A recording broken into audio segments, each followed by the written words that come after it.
Welcome to the Trail Chaser Podcast. This episode is presented by Icon Vehicle Dynamics. The Icon team takes a holistic approach to the performance of your vehicle. The suspension, shocks, and wheels all work together so you can get the most out of your rig. If you want to experience this level of performance, go to iconvehicledynamics.com and get Icon equipped.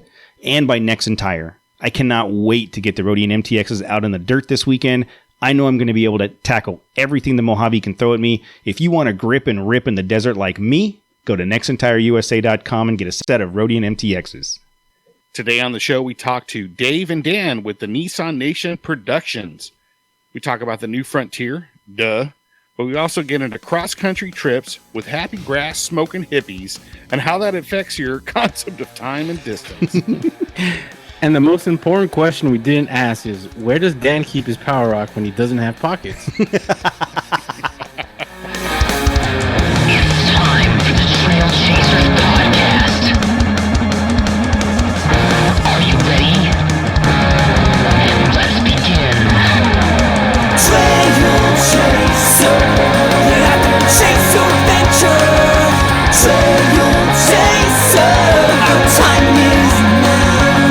Get out there and chase your adventure. Get out there and chase your adventure. Get out there and chase your adventure.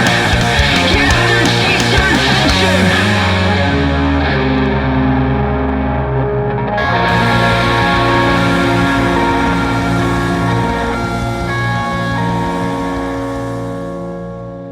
Hey everybody, we are live on YouTube and we have Dave Boyd and Dan Gruters from the Nissan Nation podcast joining us tonight. How you guys doing?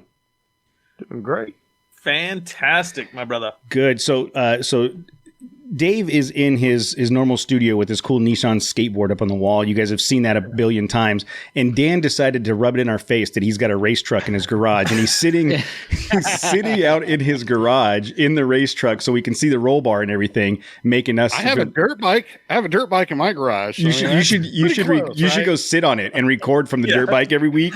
Just put like a GoPro. That's a good idea. I'll just ride it upstairs into the bedroom. Down it. That's your next viral video right there. Oh man! Well, if you've seen Matt, he's breaking my neck riding a dirt bike in my house. Matt's house I want to see him ride down the stairs. Well, Matt's stairs have a 90-degree turn halfway up. I want to see him navigate that piece of it. If it was just straight stairs, I'd say he could do it. Exactly. That's right. So if you guys are used to be carpet right here. Right. If you guys aren't already following the Nissan Nation guys, you can find them at nissannationpodcast.com. On YouTube, there's both the Nissan Nation Productions page and the Dagroot X page to go see what Dan's doing. They are on Patreon. Just search Nissan Nation Podcast, and on Instagram at Nissan Nation Productions.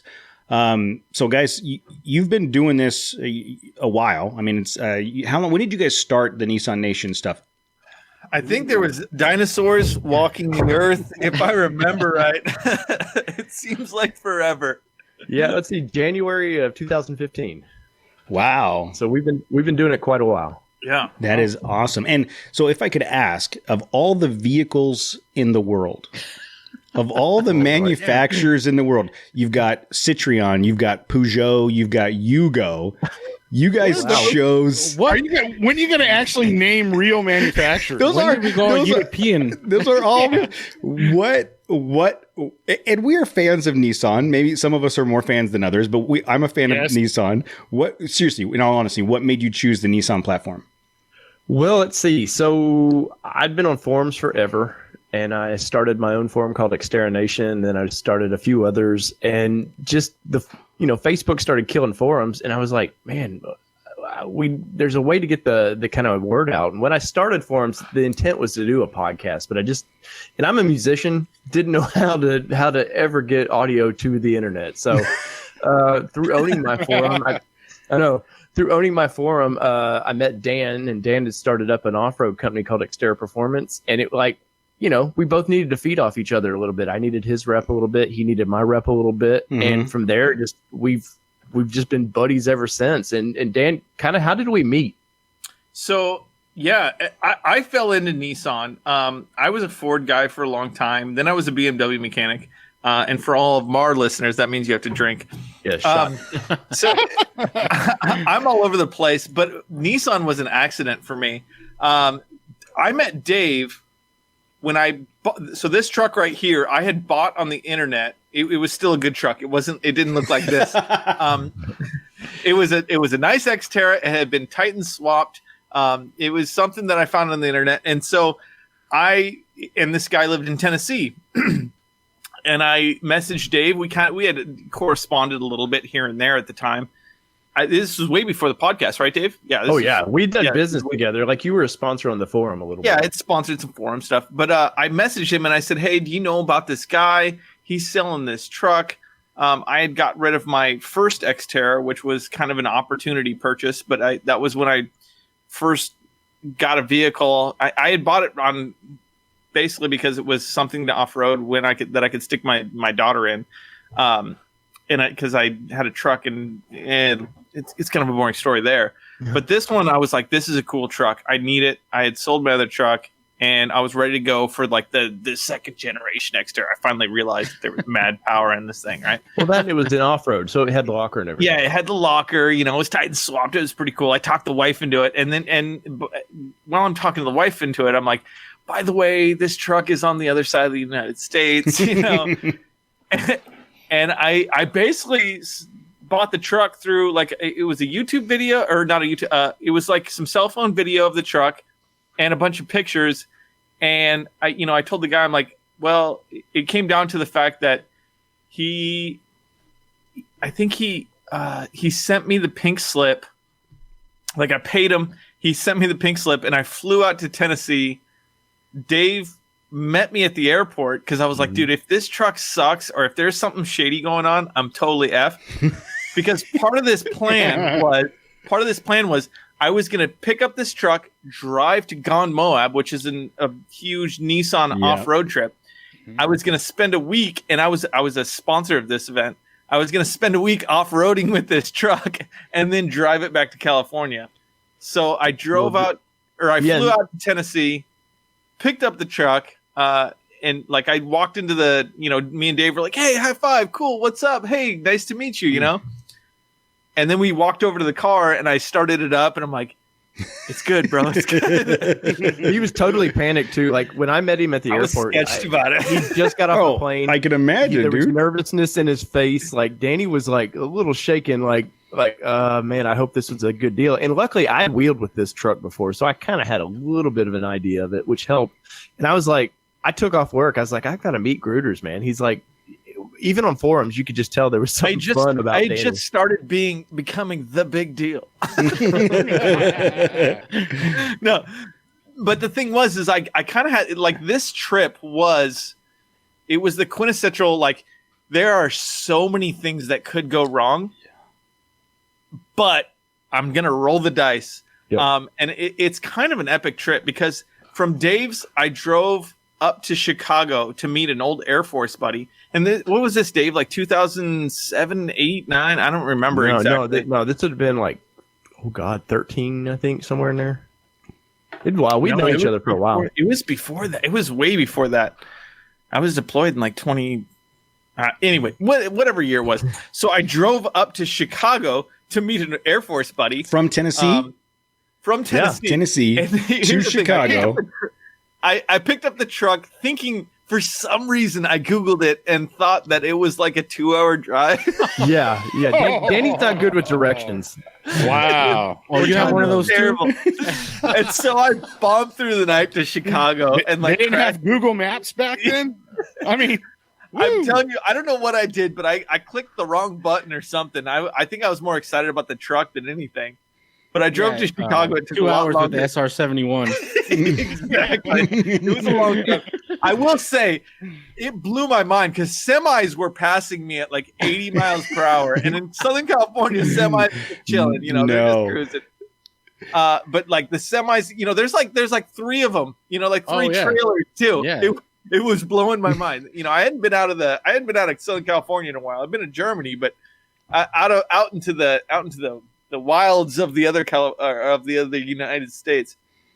But I drove up to Chicago, met my cop buddy up there. We go shoot a Tommy gun. We go get some Chicago pizza. Oh yeah. It gets better. Oh yeah, dude. And then and like I hadn't seen this guy in years. I'd barely even talked to him, but he was like one of my homies in Germany. Yeah. In the Air Force, right? So and he's a cop out there, and he shows me some sketchy parts of town. He gives me a Chicago stop sign, which is in my garage right now, randomly. And then I tell him, and I'm all, like, at the end of the night, I'm like, man, this is cool. You know, I gotta drive to Moab from here. So I go, and I'm thinking, like, man, maybe I can make some extra gas money. This trip's gonna be expensive, you know. So I go on Craigslist, and I'm like, hey, does anybody need a ride to like Denver? Dude, this. Oh my Hold on. I'm not taking notes fast enough because this is a script for a movie. This is the best. I'm telling you, this is the trip that could have gone so wrong so many ways. So there's like a couple guys that are like, hey, we need a ride, right? And I'm like, okay, cool. You know, pitch in some gas money and I'll give you a ride to Denver. So, and then they're like, hey, pick us up here. And I tell my cop buddy, he's like, dude, you're going to get mugged because it was like some train station. I didn't know where I was. You know, he's like, that is the sketchiest part of town you could possibly go to. Here, take the Tommy gun. Yeah. He's like, dude, if you want me to go with you, I'm like, it's like 6 a.m. So I show up at this McDonald's next to this Metrolink or whatever. And there's just like homeless, like there's just some sketchy people wandering around, you know, twitching and stuff. Some zombies, you know what I'm talking about. You've been to LA. There's some zombies walking around. And I'm related to a lot of zombies. So just tread lightly, sir. I have a zombie son. I adopted it. That's a whole other story. Anyhow, so out walk these guys, and like I'm like, hey, are you guys the ones? And it is straight like 3 of the most like. We have been smoking and toking all of our lives. Like one dude's got like patchouli oil, like the quintessential long hair. Yes. And it's 3 guys, right? So you felt right at home. You were like, these are my peeps. These are my peeps. Yeah.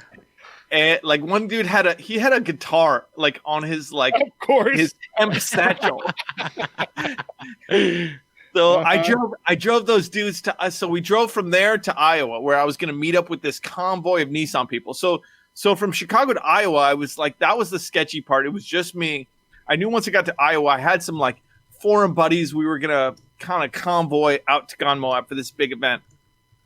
And the patchouli oil guy, like they were exactly what they were, dude. I mean, just, oh yeah, man, this truck is cool. What are you doing? You know, I mean, that was the vibe the entire time. So it was chill. Like they were fairly harmless. You know, I told him, I'm like, hey, listen, I got a big knife. I'm gonna stab you if you do anything. I'm like, let's just make it clear that like I'm not gonna put up with some crazy. And I said, if you have weed, I'm like, I'm in the Air Force. If you have weed and I get pulled over, I will literally kill you. I'm like, right now, just be straight with me. I'm like, don't have weed on you. And they're like, actually, bro, we smoked it all, and that's why we're going back to Denver, dude. We got to pack back up. And this is like right after it became legal. It became legal. I'm sorry I'm hijacking for this story, but this is the best. No, this is good. Story. So we get to this big meetup, right? And I kind of knew a couple of these guys from a previous trip or whatever, and I kind of knew some. And we meet at the biggest gas station in the world, and my buddies walk over to me and they're like, dude, who are these guys? I'm like, oh, those are just some dudes I'm giving a ride with. And they're like, oh, okay, because we didn't put 2 together. We're like, who are the F are you? Like, these shouldn't be your friends. Like, we don't know what's going on. I think that's judgmental, and I don't really like. Yeah, that. you know what? People say that. Who are you? People say that to me. People say that to me all the time when I hang out with Matt and Jose, and I just don't think it's Cody right. Gets that all the time. Judgy, right? Why are you judging me, bro? But they ended up being the chillest dudes. I think the only story and the only thing I like truly remember. By the way, one dude totally had dreads, like blonde dreads. Oh, yeah. The one dude that I was already in the pictured him with backseat, dreads. Yeah, or the 2 dudes that were in the back seats. The one dude was so hot. I think he just like smashed a laced bowl before he went on the trip, and he was high the entire time. I think he was so tripped out.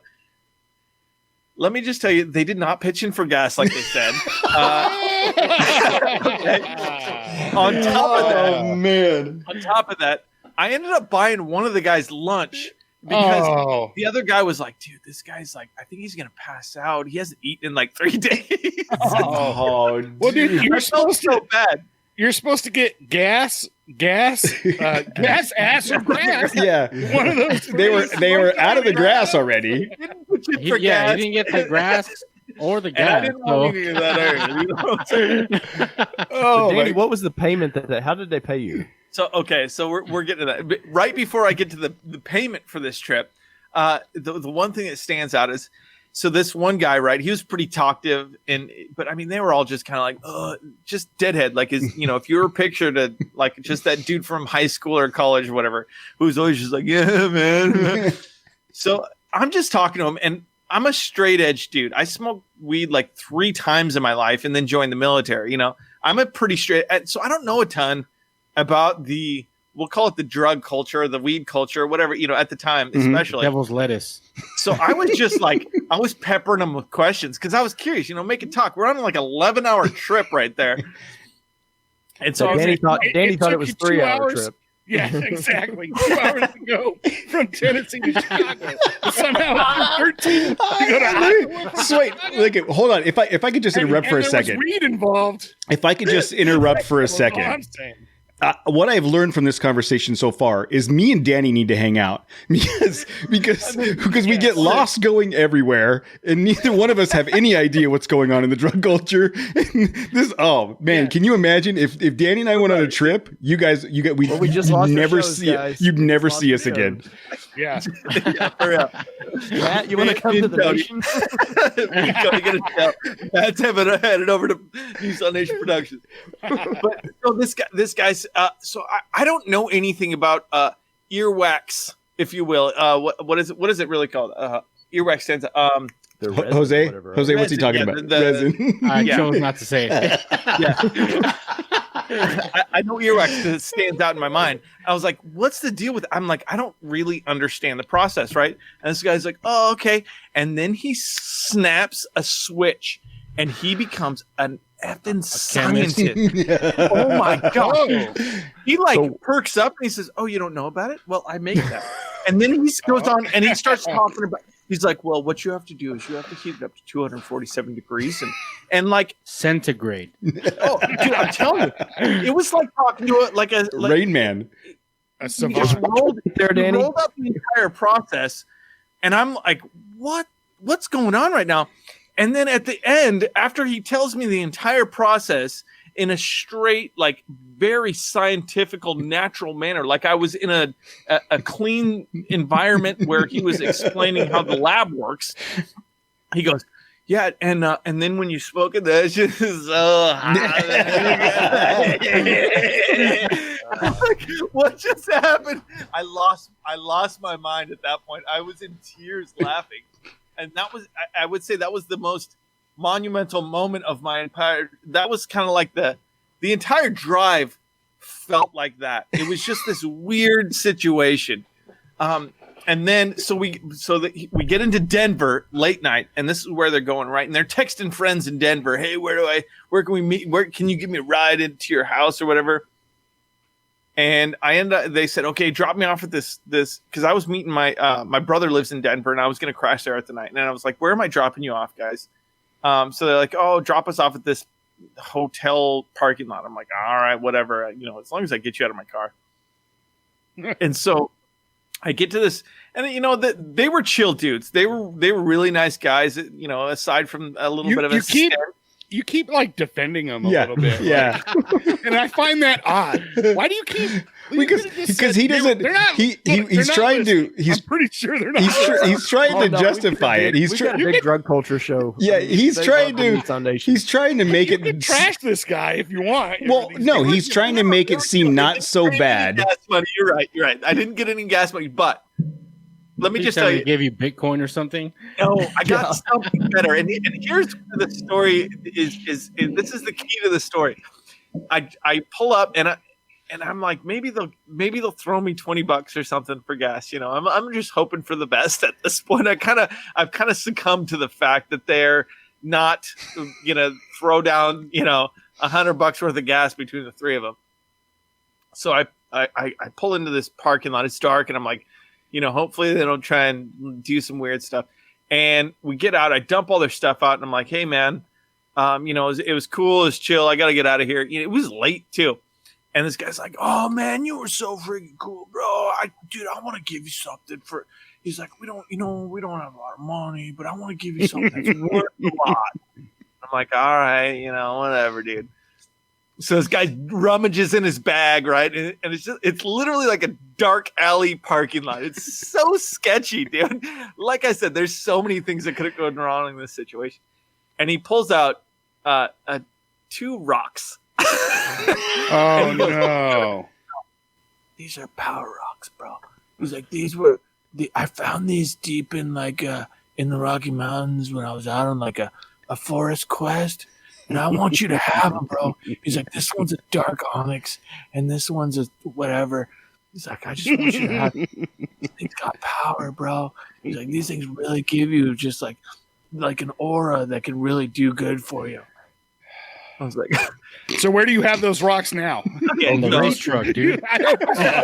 They're hanging on his neck. He's got a necklace. I gave one power rock to a very, very good friend of mine he's now a Toyota guy, so I can't talk to him anymore. Unfortunately, I don't know where that went. Oh, so they do work. Toyota guy. Oh, how dare you, Jose? And so it immediately fizzled out and lost all its power because it couldn't. The symbiotic relationship couldn't happen. But the other one I kept for myself, and it really is it's a really cool rock. It's a cool rock. And let me just tell you, the mileage that I got from stories, from telling that story and showing the rock and using it for my action suit, which is a whole nother story. Oh, no. You got to follow the channels and follow us for that. Yeah. But the action, the power rock it's taken on a life of its own with the action suit, and it's done me well over the years. Dude, So I'm going to say 45 that. Go ahead. I'm sorry. 45 minutes later, how we got the podcast started. I was just looking at the recording going, okay, that was 28 minutes or so. And Gold. That's called gold. But somehow me and Danny get together and these stories like keep getting better and better. We've done some just stupid from being in the Rockies together. That's just one of many stories me and Dave have put to, that we have just experienced. There's so many, and like it's just we've had so much fun together over the. It's a lot of years. So what you're saying is I need to start picking up hitchhikers, and just so I can get that experience. Either Maybe you'll get your own power rock. Get some kind of power rocks with some kind of powers or abilities that I need or want, or I'll just meet interesting people at the very least. Like, dude, we're about to wheel out to Barstow. There's some characters on Barstow. Oh yeah, and I only picked up one hitchhiker since then, and I'm Dutch, and he was Dutch, and the only reason I picked him up is because he was wearing some really good shoes and he had a very expensive backpack, and I didn't know he was Dutch, but I said, next time I pick up a hitchhiker, I'm going to analyze them a little bit better before I do. Can you guys imagine Danny as a grandpa? Because he's going to be like, you only picked up. Can I? Yeah, I'm thinking. He seems like the greatest grandpa of all time. No. What I took from that was like he's like after that whole 20-minute story and Power Rocks, he said, I only picked up another hitchhiker one more time, meaning he didn't learn the lesson the first time. So I'm curious to know how many dumb decisions Danny has made multiple times. He was hoping he'd get another Power Rock. He had lost his Power Rock. My life is a bunch of wild decisions that ended up well. That's literally my life in a nutshell. Wow. Oh man! Well, kudos to you for having the for going on to Craigslist, Mars, sir, and picking up random deadheads to take to Denver. That seems absolutely insane. I would never do that. I would absolutely never do that. Sometimes I just throw caution to the wind. Oh, it seems like to have. I met Dave. It seems to have worked. Sometimes. Well, so you guys started this in 2015, you said, and you're 105 episodes in on the podcast, right, and that's probably where it's going to be for a while. Well, so that was going to be because we found something called YouTube. Yeah, so So it seems like you guys have made. Why not just upload your podcast to YouTube? Hey, we don't do common sense here, clearly. We're not here to judge. We're not here to judge. I was asking because I'm not judging either. I'm just saying, like, why not do both? Well, so talk to me about the transition from the Nissan Nation podcast to Nissan Nation Productions on YouTube. Well, there's a thing called money. And I don't know what that is. Things. We don't have that. Yeah, we don't have that here. Can you say that? Can you? What is that? Yes, It's exactly. something hippies don't give, and neither did our podcast. Can you use it in a sentence? We run off Power Rocks here. I don't know what you guys. We have no money. No, what really, like, cars are audio, like for audio, and I know you guys do well with the audio side. For us, we're already kind of behind the eight ball being Nissan fans. And that's just that's the truth, man. If we were at a Toyota show, like, it would take off and do well. And so our audience kind of, like, they'll listen to us, and we've got a good average of listeners that way. But for one, it was getting kind of boring, honestly. I mean, there's only so many numbers of cars, Nissan you can talk about. Clearly they don't release a Frontier, but every, when the millennium stars are in line with Jupiter. Once a millennium. When the Power Rock starts glowing, that's when the new release of the Frontiers. It's dark. It's real dark for real long. So they don't, as far as the off-roading, which, me and Danny's backroading is, off-roading a lot, but we do love cars, but it's just, there was not a lot to just talk about. And we both have interesting cars, whether Danny has the race truck that he's been documenting or just his red Frontier. I'm always trying to find some stupid Nissan, like a Juke or something, to modify and just have fun with. So visually it's easier to do. You can hold people's attention a lot longer visually. Like this show here, I'm sure, people, they want to see how it works. They want to see the inner workings. And it was either I devote my time to producing a podcast, which, edits aren't super hard, but some shows are, clearly you can hear Danny going off on a tangent. Some shows are a little easier than others.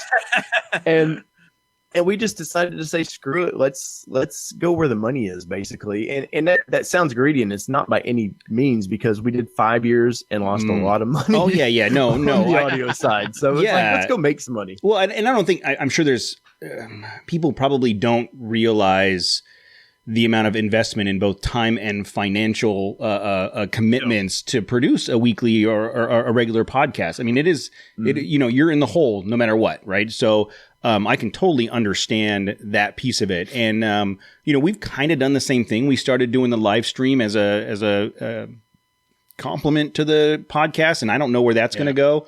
But I'm really enjoying doing the live stream and the video stuff. And like this stuff, the way we have it set up now with everybody doing the video chat and being able to talk to people. I mean, I go back to earlier conversations where we were just on the phone with people. It's not quite the same as being able to at least see people and laugh and joke and, hand gestures and what have you. So I totally... I want to see you pick your nose. Yes. I want to see you, scratch yourself. You want to see a cup drinking ice out of, Honestly, a lot of our Just hearing interviews were done like this anyways. So why not just take it to the next level and let people see what's going on? And I think our live Sunday show that we do, that's the most fun I think I've had, Danny, really doing, other than the technical hiccups we've had every once in a while. Just to be able to the ironing out process. Yeah. But to get to, like, your fans and stuff, to get to communicate with them, and they can ask questions in real time, and it's not a month later they get their answer. Yeah, that's again, and we tried for a while. We were doing the Instagram live, but it was so hard to do Instagram live with any level of quality and still respond to people and all those things. I think Instagram live is very much a singular. It's made for one person to do a thing. The implication is the quality has improved. Since we've gone to YouTube. I didn't. We're one step forward, 3 steps back. I didn't say that. But yeah, but well, you know what? For you guys, like the COVID thing, like, sucked, because I tuned into you guys' shows since y'all started doing this, and I liked, like, when you all were all together. There is something about, and that's a bummer for me and Danny. Like, Danny being way out on the West Coast, I'm kind of here on the East Coast. we only get to hang out a couple times a year. So that's Well, a according bummer. to Danny, you're right down the street. Dude. So I mean, 2 hours you got away. your house, like, 2 hours away. There's a wormhole. There's a wormhole Danny didn't tell you about. I just didn't find the right one. But yeah, you're right. So we will get back to that, right? This is the remote recording is temporary. We will get back, and I'm expecting that to happen in the very near future. We will get back into, butts and seats, and then when we build out the studio next door, it'll be, another spot for all three of us to be there. We're gonna have you're gonna pick up like Outback catering, right? No. Every time you record. Wow. I'm gonna put that into my. That's we have part of my we have a contract writer now. negotiation. Yeah, we have a writer. Well, with all now. the sponsors I see you guys picking up, it's a wonder that Outback's not on the wall. Yeah. Right? Just give me one more. I'll drive. I don't know. Maybe Miguel's, Outback? maybe Heck yeah. maybe Miguel's, or like the Taco Bell or something. I don't see Outback.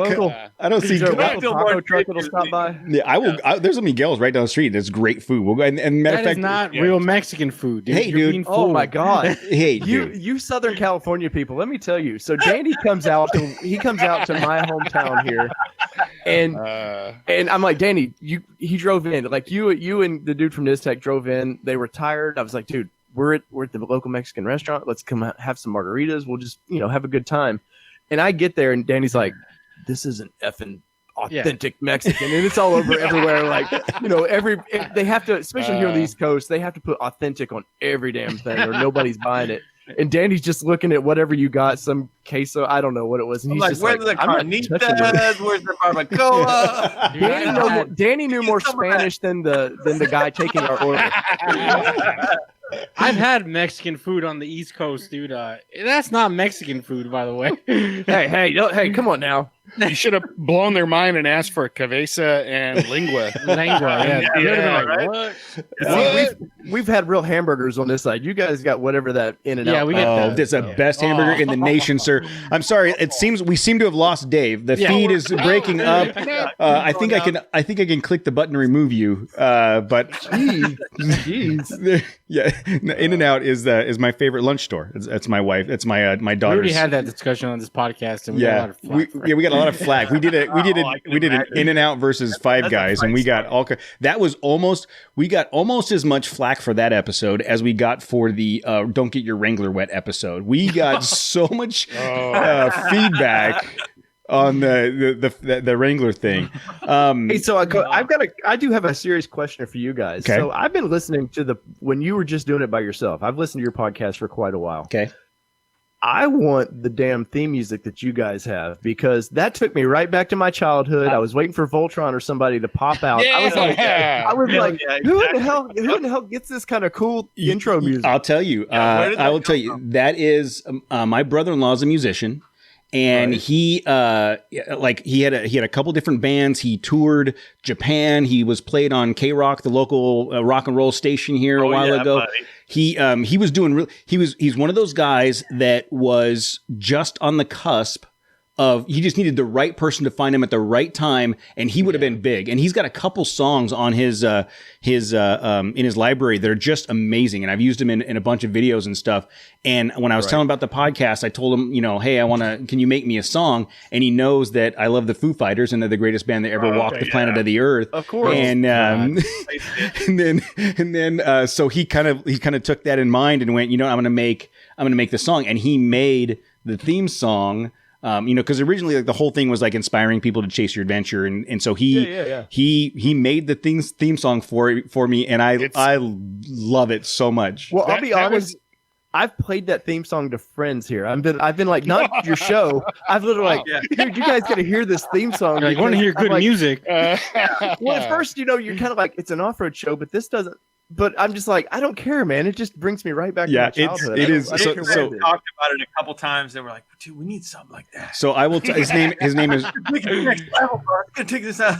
Like, Dave, I barely know what music is. You're the musician. Yeah, You pick up a guy in Chicago with a guitar. Did you ask him to play any music? Maybe that was your opportunity, right? It would have sounded more like a Jack Johnson type theme song. Be like, hey, man, come listen to Nissan Nation, man. Hey, he was hot in those days. He was hot in so- 2015. So going John back, Coffin. his name is Ryan Turigno, Terrigno. He's done all the music. He has his own page. He still writes songs. He got to a point where he got a really, really good job offer and decided to go to, a corporate. And he has a little studio at home and he still makes music. So I will talk to Ryan about what we could do for the Nissan Nation and get a new Nissan Nation theme song. Oh, it has to totally shred. It has to totally shred.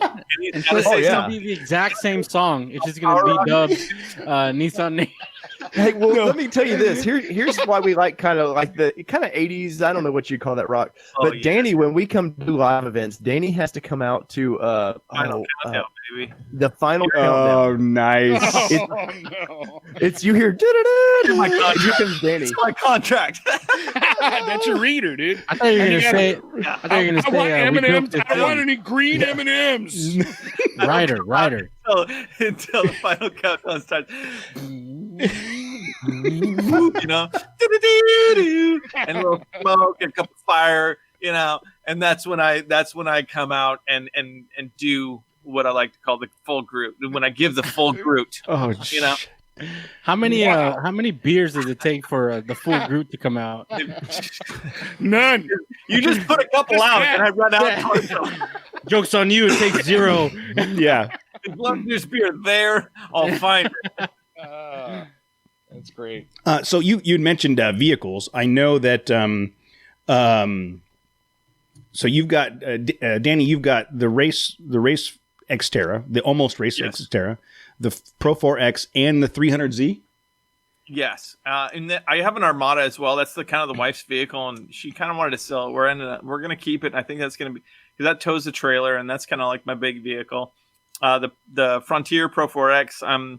I've been back and forth with that truck so many times. I want to sell it to buy something to tow my race truck, but that truck has been to Death Valley 5 times. It's been to Gone Moab twice. It's been all over Utah. It's been through Telluride, Black Bear Pass, and I've kind of become like one with that truck, and it's Right. got like sentimental value now.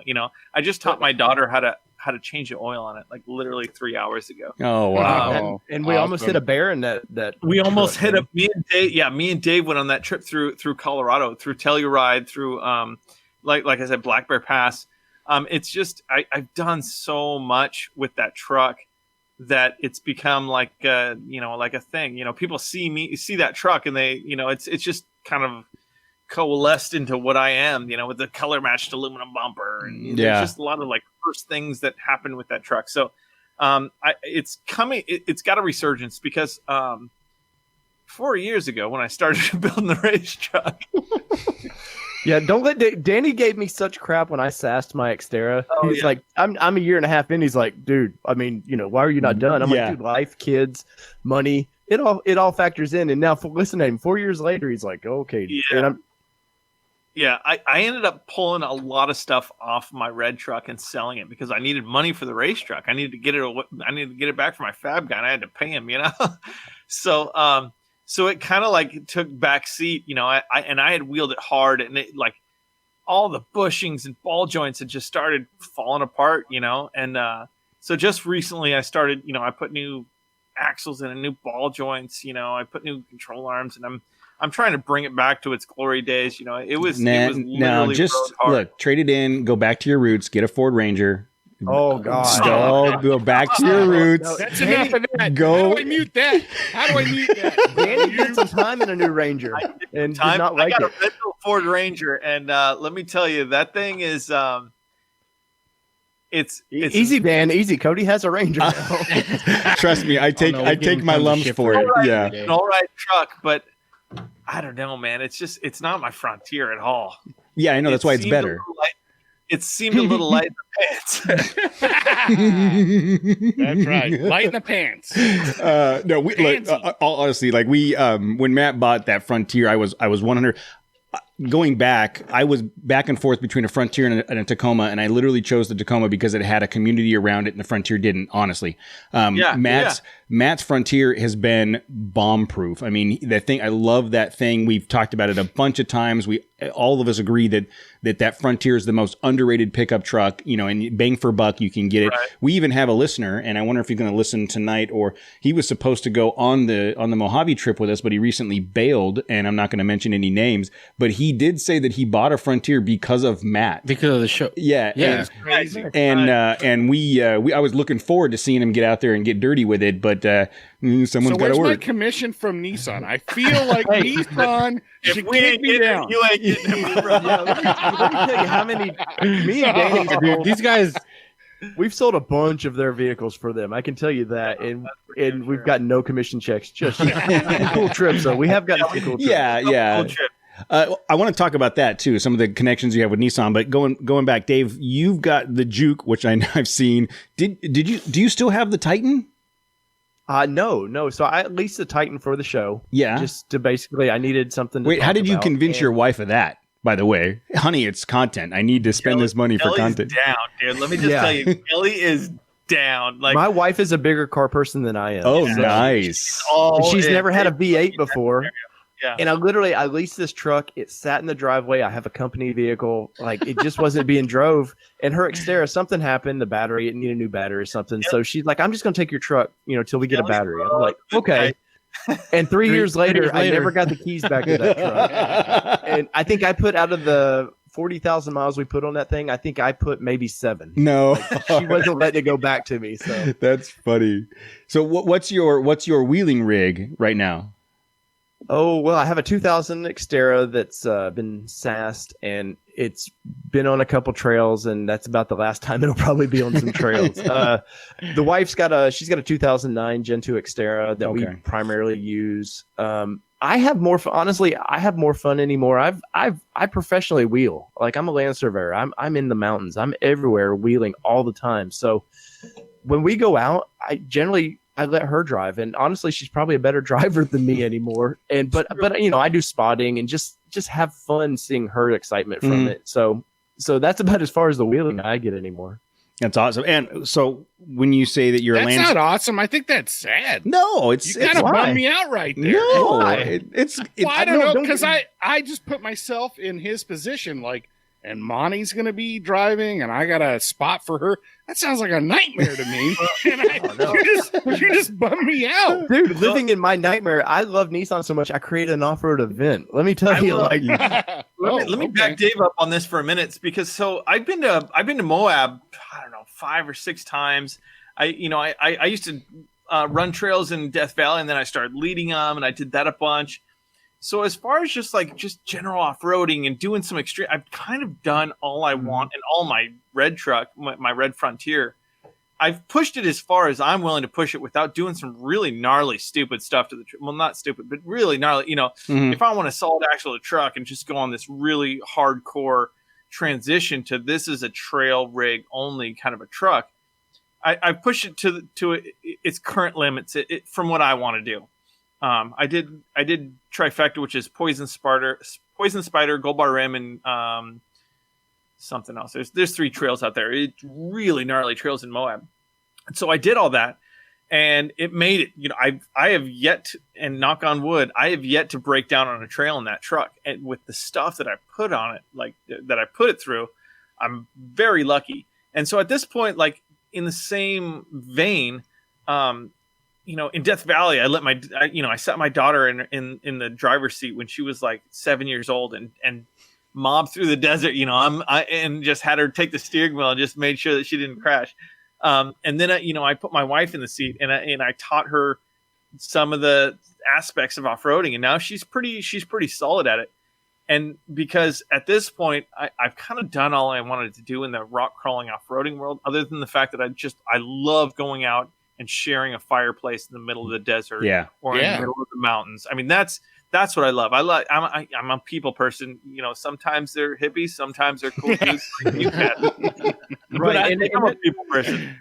And that's with my Sask Xterra. I did stuff with it. Like, I've taken it. I mean, I could go do a lot more with that thing, but I don't want to. Like, and it's not because I'm scared to do it. I'm just like, I'm just happy with what I'm doing. And if I can go have fun for a weekend, load it back up on a truck, bring it home, That's good enough. Like, I'm not one of these guys that just has to go push the vehicle to everything it can Every do. trail doesn't have. Oh, to no. be Yeah, straight. yeah, and we've talked. Right, and I think that's what's lost in this community a little bit is these guys go buy a brand new Jeep, they've got to put 35s to 37s on it. They think they instantly got to go do the hardest thing, and you end up with $100,000 Jeep that you went out and had fun with, or the fun you can have, you had to go do extreme, Yeah, and then what? Like, and I Yeah. always like, and I think Danny will back me up on this.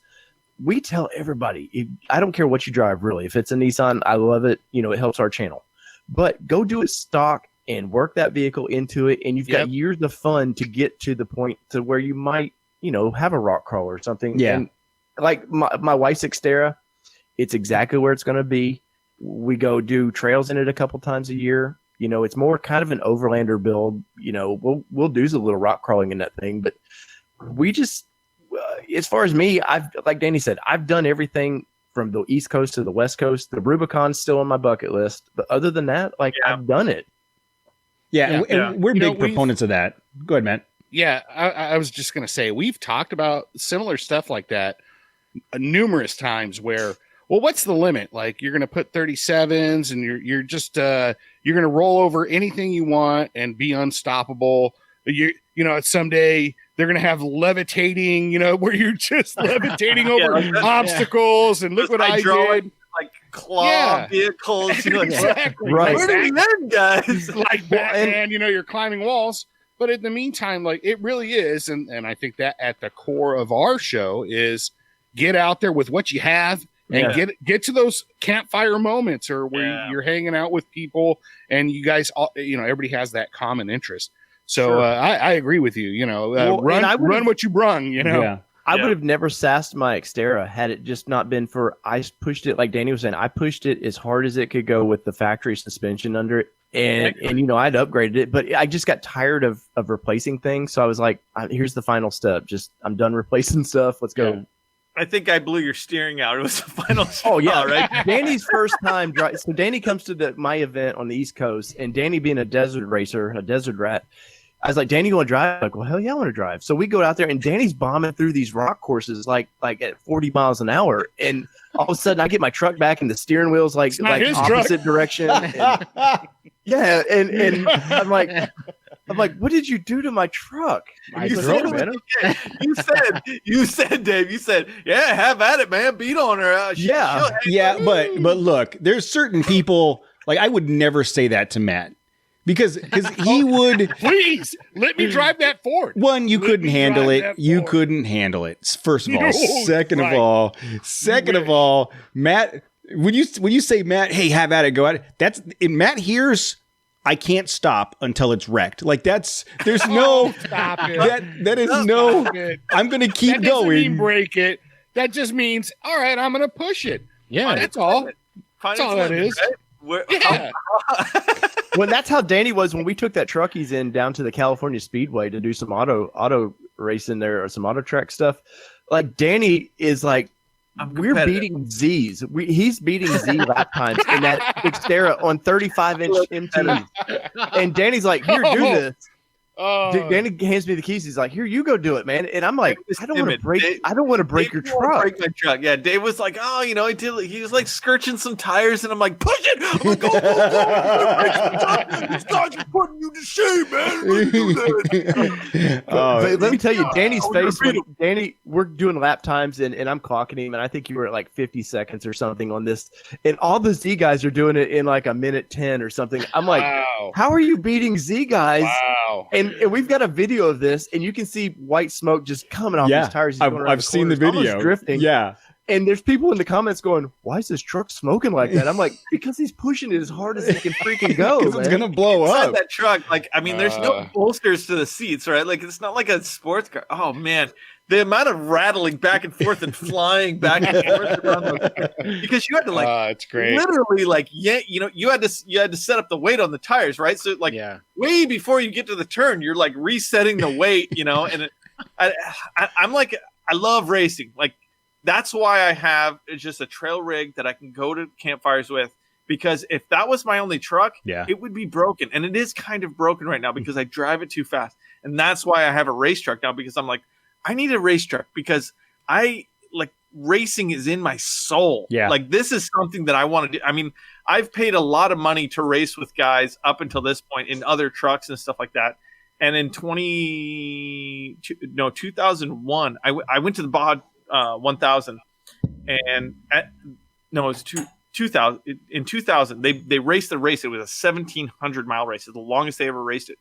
And I saw those trophy trucks and all these cars, and we welded bugs back together, Class 11 bugs that were just like destroyed. We welded them back together. And I looked at that. I'm like, I'm doing this. Yeah. One day, this is my dream. Dude. Yeah. It soaked into my soul. And so now when, like all these trips I've been on, I'm like flying down the road. I'm look back. There's nobody in my rear view. I'm like trying to lead a trail. I'm like, come on, guys. Danny says this, but his dad gets in the 300Z and starts out racing Danny in his own damn car. He gets a sports car, and suddenly he's grandpa over there.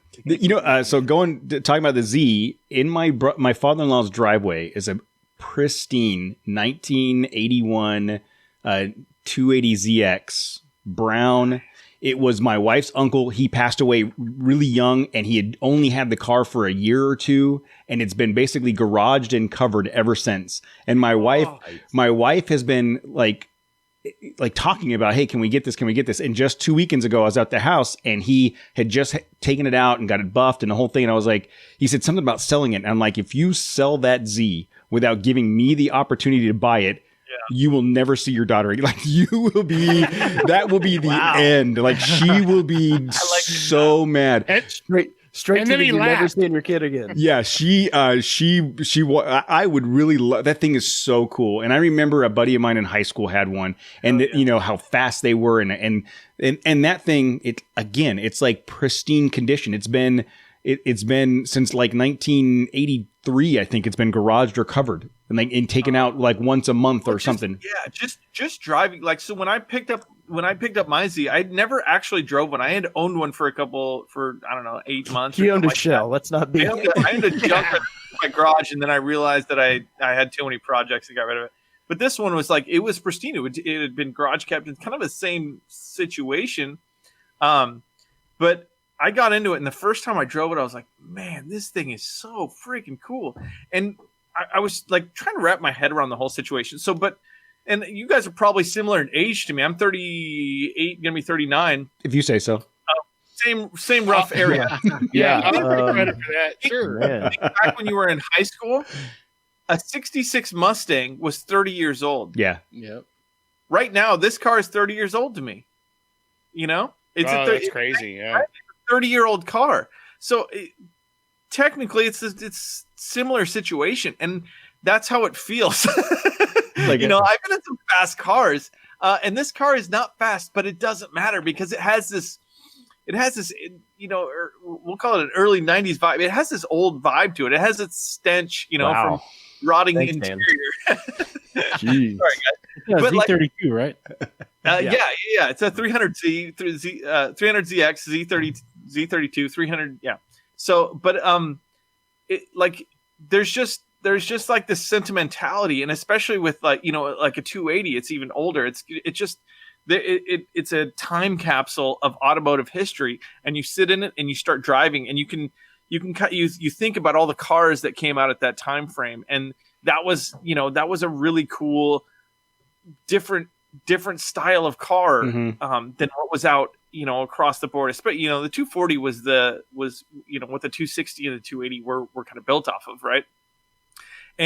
But they really were, there was a lot of fighting going on as far as like what we're going to bring out that's cool and what's competing and stuff like that. So I really love car history. Dave loves it just as much as I do. And we focus a ton on Nissan because we're really embedded into Nissan now, whether it's through friends or because we started all this. We've become Nissan guys, for one reason or another. But I love cars. I love automotive history. I love racing. Everything about it is my passion. And so And Nissan has a strong, even in the trucks, man, in the trophy truck stuff and from the 80s, they have a strong history. The Nissan hard Sort body. of forget about that. Yeah, You know, I know Ivan Stewart for Toyota did a ton for it, but Roger Nissan- Mears, right? Yeah, but go back to so I'm older than everybody but Matt on this thing. But I don't know whether to brag only that by I'm older than you 2 or months. like not. But anyways, so I remember mid to late '90s going to the Stadium Series monster truck jams when they had the mini trucks, the Toyotas, the Nissans, the hard body, At and the they would Coliseum and stuff. Yes, and they would race those tracks, Anaheim Stadium. And I remember Matt Jose and I have talked about this. Back in the early '90s when they had the Desert Runner series of the Nissan hardbody and the Pathfinder, how badass those things were. And and I remember I had a buddy that was diehard Nissan. His dad drove Nissan. He wouldn't drive anything and that I was jealous of his truck because it was just such a badass little truck. And I don't know, and we've had multiple conversations. I'm sure you guys have too, but we talk about this all the time. I know exactly where you're going to go. Somewhere down the line, Nissan where was that pivot. Yeah. I can tell you where that pivot was. Nissan was going bankrupt in the late 90s, and then a French company decided to take controlling interest, and instead of worrying about making cool cars from all the 90s, they worried about making money. Yeah. And get this too, Dave, is the last truck that Nissan sponsored was the yellow Nissan Xterra, which I raced in. I ended up sponsoring him for 2 years. But that truck was the first truck that was put into commercials. That was like the silver Xterra that was in the You first mean the one on your chest? this was. But they sold him that truck for $1. This is Dave Blakely, a guy that I kind of helped resurrect that truck back into racing. But that was that was the last truck that they sponsored, and they sponsored him for, I want to say 2 or 3 years, and he did all right. But I mean, he raced in a stock 4-wheel drive class and then a class 7, which is all stock stuff. And that class, you just explode stuff. I mean, stock stuff just cannot handle the desert. You know what I'm saying? Like at the speeds and the amount of banging. And Dave Blakely drives a little aggressive, we'll say. He likes to push the envelope. So he broke it, fixed it, broke it, fixed it. But that was like the last time that they really, and they had taken a bunch of time off between, when they started their first Gen Xterras and Frontiers and stuff like that. They hadn't done much, and they dabbled a little bit with that truck, but they never really got back into racing. But they really did. When Renault kind of took the wheel a little bit, they went from worrying about cars that people love to be a part of into making things like the Altima and stuff, which sell a ton. Yeah. And it did bring the company out of the issues they were having, but now at the same point, it's put them right back in the issues that they're in now, because they taken 15 years to make a Frontier. In 2016, we were set to get the Navara, and they hired Fred Diaz from Ram to come in and change things. And he's like, "Look, guys, you can't give people a 5-year-old vehicle here in the States. It's not built for the United States. That truck won't work." Yeah, Ford did it. Ford has been. That Ranger's been. The Ranger's been heavily modified from what the And it other sucks. Agreed. And it sucks. And It still sucks. agreed. But since 2011, that platform has been overseas, being tested, being run. I mean, I'm not a first generation buyer guy usually, but the fact that had 4 or 5 years of, even more than that, with 2011, so 8 years of overseas, use. To me, that they made the modifications required. They boxed the frame. They did a bunch of the other stuff put the 2.4 turbo in it. But I mean, I think that Navara, everything I've seen from that Navara, if they drop that on a lot today, people would buy it. So let's talk about that. We talked about the pivot of what drove Nissan to the grocery getter mobiles, and then I know you guys were part of that new Titan rollout. And then now you guys are breaking news left and right on the Frontier stuff. So, what do you guys see? Because you're connected with the Nissan people. I'm sure you sit on the board of directors, and you know,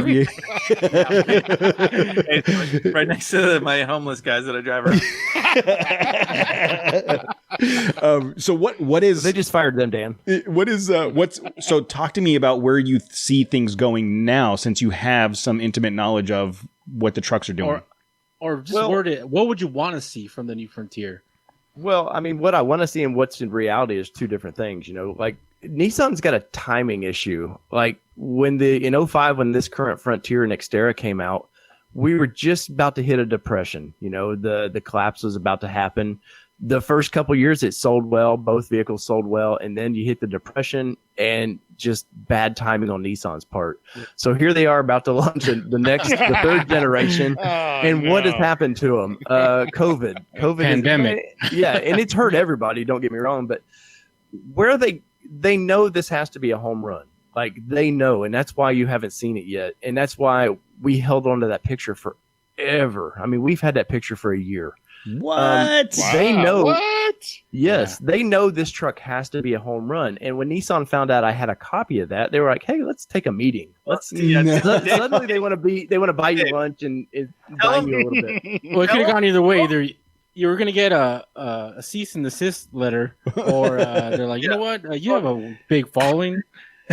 Well, the cool thing about being a journalist is what can they do to me? You know, freedom of the press. That's like true. they can't stop me.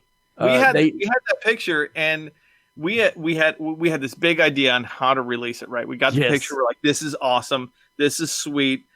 This is going to really help. You know, push some numbers for us. This is big news. You know, we're feeling like we're a legitimate news outlet. You know, like we're really the guys on the cusp of whatnot.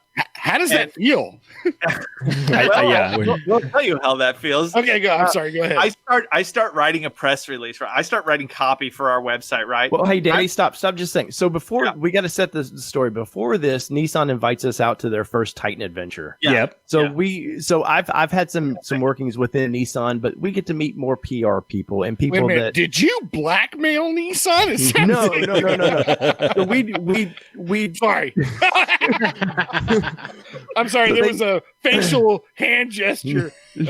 So they go went and dined us on that, and we get to kind of know their inner workings a little bit better. So they knew us now. We know who they are, their PR department. And so we get this picture. And like Danny said, we've been planning it for a couple weeks. How do we release this? I reached out to a reporter friend of mine and was like, hey, how do you get maximum publicity for this photo? He was like, dude, you're on the biggest Nissan story. If you had that or the GTR news, like it's the biggest thing out of Nissan. And so my reporter buddy kind of effed me because he sent, as Danny's typing all this stuff up, he sends this picture to Nissan corporate. And it's like, he wanted verification. Is this a real picture? No. Now, luckily I watermarked this picture. Yeah, we kind of got backdoored a little bit in that scenario. Yeah. And because we're fairly new to the situation, you know, I mean, it's not every day people get to drop, you know, the vehicles before a company gets to drop it. Yeah. So the guy effed us a little bit, and, you know, it is what it is. But 20 minutes before Danny's about to drop this, I get a phone call. Literally 20 minutes. I had just finished the article, and I'm like, we're doing this. This is ready to go. We're gonna go big time, boys. You know, and it's like we're getting with the countdown setting. You know, we're like excited. We're on the phone, and like it's gonna happen. Next level. We're And so Nissan PR calls me and goes, "Hey, can you take a meeting?" And I was like, "What about?" You know, just totally playing dumb about it. Like, why would you want to? You know, what do you have to tell me? And it's like, well, we heard you have a picture of something we don't want released. And I was like, oh, really? And I called Danny and I was like, I'll take their meeting because, I mean, it's not like if I didn't release that picture that instant, like it was over, the window had shut. So I take a meeting and they explain to us, here's why we don't want this out just yet. And it's all business. We don't want, you know, the current Frontier at the time was a shift change from the previous Frontier. That's when I tell them, here's why I would like the rest of my payments to be made on my current. Then you go to jail. Yeah. But I don't know if you saw the last Titan adventure that we were on, but it was a lot of fun. yeah, Oh, okay. Wine All to right. die. My room was like a $3,000 room. Yeah, apparently they wow. went all out on that thing, dude. yes. Damn. So with this, Jeremy, I'm sure. the picture that you've seen now is, I tell everybody, that's not a third generation Frontier. That's like a fourth generation. If you think of the Navara as sort of, you can see the design traits from it, Yeah. from the current one to that. You see it. Sure. This one, if you look at it, you're going to see from that Navara now to what you've kind of seen in the picture that we have. And so I understand they made their case of, look, we don't want Toyota knowing where we're about to go with this. We don't want Ford, because clearly the Titan, they should be they worried about copied Ford a Ford. little. Yeah. They copied Ford a little too much on the Titan. Well, and when it was when smart they it's did the that. best truck out there, I mean, what are you going to do? Yes. They're going to have to copy Yeah. somebody. Right. And so Ugh. they knew the Frontier needed to be a game changer for them. So we took the meeting. They wined us and dined us a couple times. They sent us on another trip, and I had no intentions of releasing this picture. And me and Danny, trust me, man, we both have gray hairs over this picture. At certain times, I wish that this picture never came in my possession. Yeah. Do you want to discuss how it came into your possession? No. Why Yes, not? It's all theoretical how it got into your hands. We knew a guy who knew a guy. Yeah, exactly. Did you have to hack the mainframe? Just say you had to hack a mainframe. Or Well, they whatever. did have a Good enough. leak about 6 months ago, but no, but dude, literally the pressure to have something like that, and for what it could have done to our show, and we picked up 200 or 300 subs from this picture in a week and a Wow. half. Like, it was ridiculous the growth we got from it. Now, granted, we are not TFL or some of these bigger things, that have almost 1 million followers, but Yeah. we're also one company. We're following one company, Yeah. so it was a big deal for us. So literally, through all this stuff, Nissan was having troubles even before COVID. Like, they were cleaning house of a bunch of people. They had shut down at the beginning of the year for 2 days. They're trying to reset. They literally let go of the whole team that me and Danny ever worked with over there. Really? Like, Yeah. let them all because go. of you. They're like, No. the Nissan No. Nation guy. You're out. You know the Nissan The Nation. PR people, they got fired. It was all the people we had agreed to Yes. that we had said we're not going to release this picture, and all the people we promised that, hey, listen, I'm giving you my word. They're like, you're fired. And then the other person, we're like, we give you my word. We're not going to You're fired. Dude, you were responsible for half of the Wow. entire. These guys single-handedly impacted the unemployment rate in America. They're like, Right. Carlos Ghosn. They're like, you're fired. He climbed into the He climbed in a suitcase and got out of there. But I will say, we've taken a lot of questions. How could you hold on to that for so long? And it comes down to, for one, this is a long-term play for me and Danny. This is like, we have plans of making YouTube and the podcast stuff like our retirement plan, kind of. I want to do journalism full time. That's my end game. And if you burn these bridges real quick with these guys, Yeah. trust me. I know the door. The short-term game is not worth it. Which it was explained to us by a good friend of ours that works over there. A He was like, number of "Look, man." people explain that to Yeah. us over and over again. So literally after Are they still working for Nissan or have they been fired? And they played the short game. their and they contracts lost. were not picked up. But I will say this: the night I released, so I told Danny, I was like, "Danny, it's time, man. I'm my contact who I got the photo from. They wanted it out. Like, we got pressured a lot from this contact to get this photo out. What does their name rhyme with? Nissan. No, but really, Nissan. Yeah. if when we sat on this picture and told everybody we've seen this truck, we sat on it forever, and if we didn't release it before somebody else did, which was going to happen, Yeah. me and Danny would have looked like the biggest Oh, yeah. assholes that just lied, and then it's like, oh, you just copied that picture and screen capture, Yeah. And so we were sort of pressured into it. Well, I mean, Look, I can understand from multiple angles as to why you would want to get it out and why you wouldn't, and all. So I think Nissan has had 15 freaking years to do something with the Frontier. Right. You know, another 3 weeks. Can we speculate on the actual capabilities or what we're getting with the new Frontier? It'll have four tires. It'll have 4 tires. Oh, come on. No, so that's it. But here's if you watch like Nissan this. Nation production, they have a whole video on it. Here's the Right, fun fact though. But we're a Matt. podcast, and I'm trying to get people that listen to our Jose. That's how that works. So here's some backstory. So the Frontier was due to be canceled in 2010. It was gone. That they were going to kill it when the Gen 2 Titan was going to be built by Ram. Right before the collapse, it was a done deal. They were going to kill the Frontier. Midsize. Look, Chevy got out of it. Ford got out of it. Toyota and Nissan were the last struggling people with it, and they weren't selling a ton. So they were going to axe the Frontier. And when the partnership with Ram gets bought out by Fiat, Fiat had no interest in wanting to build a truck with Nissan anymore. And honestly, Nissan didn't want, they were partnered with a company that almost went bankrupt. So they pulled back, and they just had to continue the Frontier. And it takes 3 to 4 years to design a truck to get it out. And then it's $1 billion. And I mean that. It's $1 billion from design to just get it to manufacturing. So there's a lot of money involved, and there's a lot of time involved. And that's what really stalled the current Frontier. But as far as your question of the next one, I think it's going to be just as capable.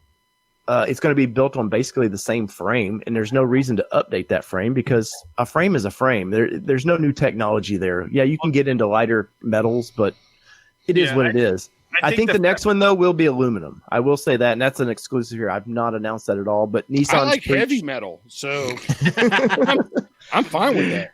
Well, they're going to call this one the Pantera. Yeah. The fact that they came out with the we'll call it the 2020 Frontier with the new motor, the 3 liter, the 9-speed transmission, but they stuffed it into the same frame. I think that gives us an idea that they're probably going to use that same frame. They may tweak some things. One of the big reasons they didn't want to bring that MP300, the Navara from overseas, is because I think they had a little bit of a problem with the 4-link style rear suspension, the spring suspension in the rear. I don't think it was heavy duty enough. Yeah, the Australians fussed about it. It just didn't do enough for them. There were some problems with that. It just wasn't tough enough. And the guy that was running the truck market at the time, I think he's left now. You can correct me if I'm wrong. Yeah, he's gone. But at the time, he was like, that's not gonna swing over here. You guys, if you bring that over here, which may have pushed things out a little bit longer, where they're like, all right, we're not going to be able to go with what we thought we might be able to go with. That may have just kind of stirred the pot, and then the fact that he had to leave. I think that adds to all these reasons why this thing. Something gets backburnered or gets kicked back more because then every president wants to put their own touch on something. Yeah. Every new guy, every change of regime, someone's like, "Whoa! Every project is on hold. We're going to review everything." Exactly. Yeah. Do you think the next gen Frontier will be same footprint, or will it be a little bit bigger? The way the Tacoma, the Ranger, and the ZR2, the Colorado have all kind of expanded a little bit.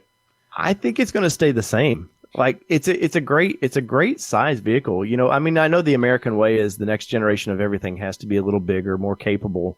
But knowing that they're going to use the same framing that they're doing now, I think the S, the SV, and the Pro 4X will be the same width and size. I think if you've seen the picture, if they do actually build the Nismo version, I think it's going to be a wider track vehicle. It's going to be very Raptor-like. And I think basically what that means is it's basically Titan swap from the factory. Oh, that they're stretching it out using Titan suspension. Yeah. Okay. Which would make sense with their big fenders that they put on that. Whether they come to market with that, whether what I say, if they have the balls to bring that out, which I think they need to, they have to. At some point in time, Nissan has to grow some balls and try something exciting. Well, and even if they don't. Even if they don't bring it to market, they need to at least do what a lot of the other brands do and build that truck to be on show at SEMA, at events, Ram did it with the Rebel and a bunch of other, Raptor-like stuff before years before they did any of that stuff. Yeah, but the you know, ZR2. Well, they have a great thing called the Titan Warrior. Yeah, they don't The want a concept. warrior Yeah. app where everybody wants a but warrior. and then they just get a regular old Titan, and there's even in nothing the in cards. between. But even in the cards, they did the IDX. Dude, that was a home run. Why did you bring this out and never made a little 2-door coupe like they come out with? It was a throwback to the 510. And they did it with the Warrior concept, man. They brought it out with a diesel in it, which has no place in that particular truck. And I've sat in that vehicle, man. It's super cool, but I don't want a diesel in a sport truck like that. And it hit a home run, but they just weren't ready to. They didn't build it. They couldn't afford to build it, honestly. So that's what I'm worried about with the Nismo. Can they actually afford to build that truck? And yeah, you can get $60,000 probably for that truck, but at the end of the day, it's new stamping. There's stamping involved in that, and stamping is so expensive. So what does Nissan have to do? What is? I mean, we've talked about it a bunch. Like, the Tacoma has already been, it's established. It is the pinnacle right now. Everybody, the Toyota Tacoma. We joked around. I think I joked around about how Toyota could drop out a turd and put it on the lot, yeah. and people will buy it because it says Toyota on it. There'd be aftermarket support. There would totally be aftermarket support for Let's it. support this turd. Yeah. Everybody would make aftermarket parts. Yeah, for it. the Ford has made a huge push with the Ranger and now the Bronco, and they're putting the marketing dollars and the names, and they're doing all the right things to make that a competitor. What does Nissan need to do to get their name on the list, to be at the table? Well, Ford and the big three guys, their truck department, and I've said this many times, their truck department is larger than Nissan's global headquarters here, or their United States headquarters. And I mean that, like their truck, Ford makes so much money off of trucks that it pays for anything they want to do. Nissan doesn't have that luxury. Nissan makes money on the Frontier. Like the current Frontier has been paid for many times over. Yeah, it's a cash cow for them right now. Everyone they've sold the last 12 years has been bonus. I mean, It's all profit. It's all profit. Yeah.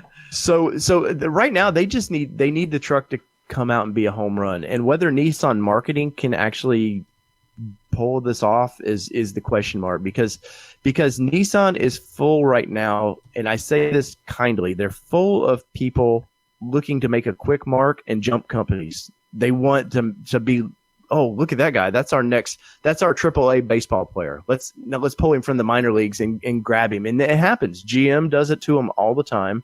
Anytime they get an executive that seems like could make a difference for the company, suddenly some other company wants them. They need stability more than anything. Like, they need get this truck out, build off of it. Go ahead, and I know they're planning the 3rd generation Titan already. They need to use the Nismo Frontier as a halo truck. Yeah. Show that we kick ass again and play to the heritage, like y'all were talking about earlier.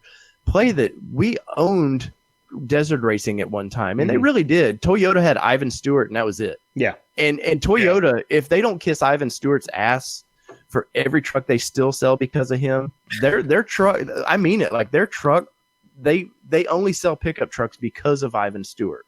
Like, they weren't thought of in the early 80s. Nissan owned the pup truck market, and Ivan Stewart comes along and he's got a flashy name, amazing driver. And a video game. He had a video game. Exactly. That's a game changer. Well, Nissan had Budweiser on the side of their truck. It was hard to get a video game out of that. Well, I play that game now. I think if Nissan really spoke to the capability of the new Frontier as an off-road centric thing, I think that they'll show that there's value there and that it's just as good as any other truck. Well, there's got to. I mean, right now there's got to be a counterculture move. I mean, you see it in all over the place in culture. You don't want to be part of the general herd that's just mowing down the grass. Yep. People want to step away and be different. You want to separate yourself. Yeah, and that's one of the reasons why I kind of started doing the Nissan thing. I instead of surf, I bodyboard like a loser. Back in the day, I was a rollerblader like a loser. I was wait a minute. Can we please get some pictures of you rollerblading? Like, I want to see the shorts And like these guys just 2 weeks ago were giving me a hard time because I used to cut my t-shirts all the way down the side. But at least I was you're just opening yourself to more ridicule. But at least I was a skater. About it again. At least I was a skater and not a rollerblader. Come on. Dude, you know you just want to wear them already. Just wear your shirts on live stream already. Let's see your pit hairs. Mojave. I'm gonna show up at Mojave with one of the Trail Chaser shirts cut out, just like rolling up, ready to go. Just tasteful side move. Yeah. Tasteful. You like that? You like that side boob? Well, you shouldn't, because that's my side boob. Oh man! And speaking to that, guys, like Danny over there, the little asshole he is, like we made a bet. I think it was a Super Bowl bet, and it was part of it was somebody was going to be wearing an American Speedo. Oh no! And guess who lost that damn bet? And freaking Danny's like, I require a picture, and not just a picture. You got to be standing up on top of your truck. And then we had to. Oh my god! And got it. It's unfortunate. It's very unfortunate. I don't think it went. That's one of those that I put in my pocket and said one day. Well, you know, I tell you what, Danny, send it to me, and I'll use it in promoting this episode. Aging like a fine wine. We'll use it to promote this episode. That'll be the social media posts for this episode 125. But I will say this: as far as like what does Nissan need to do, I've said this for a while. They need to start advertising this truck, and don't show it. I just need a 15-second internet ad of all you see is the new headlights glowing. That's right. And you see dust. Yeah. It's dusk out, and all you see is a cloud of smoke coming in. It's coming right for that camera. Yep. Yeah. And that's all they need to do is tease it like that. Yep. They've been doing that with the Bronco. Look at Bronco. Yes. Bronco's been teased so hard that now people are waiting for the second gen or the whatever generation, the next one, because they've seen this one too much. But people are so excited about it that they've created a frenzy, and Nissan needs to do that. I am so freaking excited about it. I am trying to talk my wife into buying one, and she's not having it so far. They don't even exist yet. They don't even exist yet. He's already trying to buy another Ford. I am totally ready to put my money down. Let me say this. So I bought my Frontier in 2014. I bought it brand new in 2014. The only reason I bought it was because I knew the Xterra was going away. At the time, I had my Nissan off-road business, and I was selling stuff, and I knew that if I bought that, that's where the market was going, to the Frontier stuff. And I had just wrecked this truck that I'm in right now, and I was planning on building it as a race truck, and I was like, I need something to test parts on and take out to events and stuff like that. So I bought it.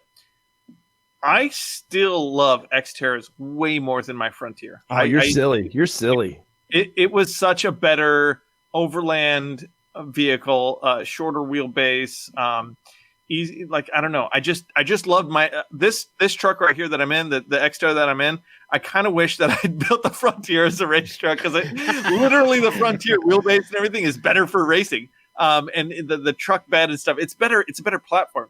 But so the Xterra is gone. And the Bronco's coming in, and Nissan has nothing. And I'm hoping and I'm praying with every part of my being that they bring back a really amazing Xterra. Who knows if it'll happen? But Bronco is pushing that segment hard. They're going to go right up against the Jeeps. They're going to go head to head against Jeep. Oh yeah, that is confirmed. I had a conversation with someone from Ford, and I said flat out, I said, "Here's what I think is happening. You are targeting Jeep 100%. The Ranger is going after the Gladiator. The Bronco is going after the Wrangler. And then the little mini Bronco is going right after the Renegade and Compass." Yep. And she just looked at me and went, and smiled and nodded her head. And was that before or after me and Matt insulted their brand? Oh, yeah, that could have been... That could have been right around the same time. That was before, because she took off after that. Yeah. You insult the brand, but we did the first Titan Adventure, and we're around a bunch of new people that we didn't know. You know, I mean, was a small inner circle of Nissan I knew before this. So I'm talking, and I'm ripping them up about, man, your commercials just suck bad, man. Oh, no. And I'm like, I don't know who does the buying for your ads, but your placement's horrible. And that guy goes, well, that'd be me. And I was like, I was ghost faced, like, and then I did the same thing to the director of the commercials. Like, and he's like, dude, I know these suck. He's like, but they pay me to do it, and I'm going to continue to keep doing it. Oh, see, that's the wrong thing. That's the absolute wrong answer. If you know they suck, do something different about it. I mean, you know, well, the director has no, like, they set the vision. Yeah, I guess.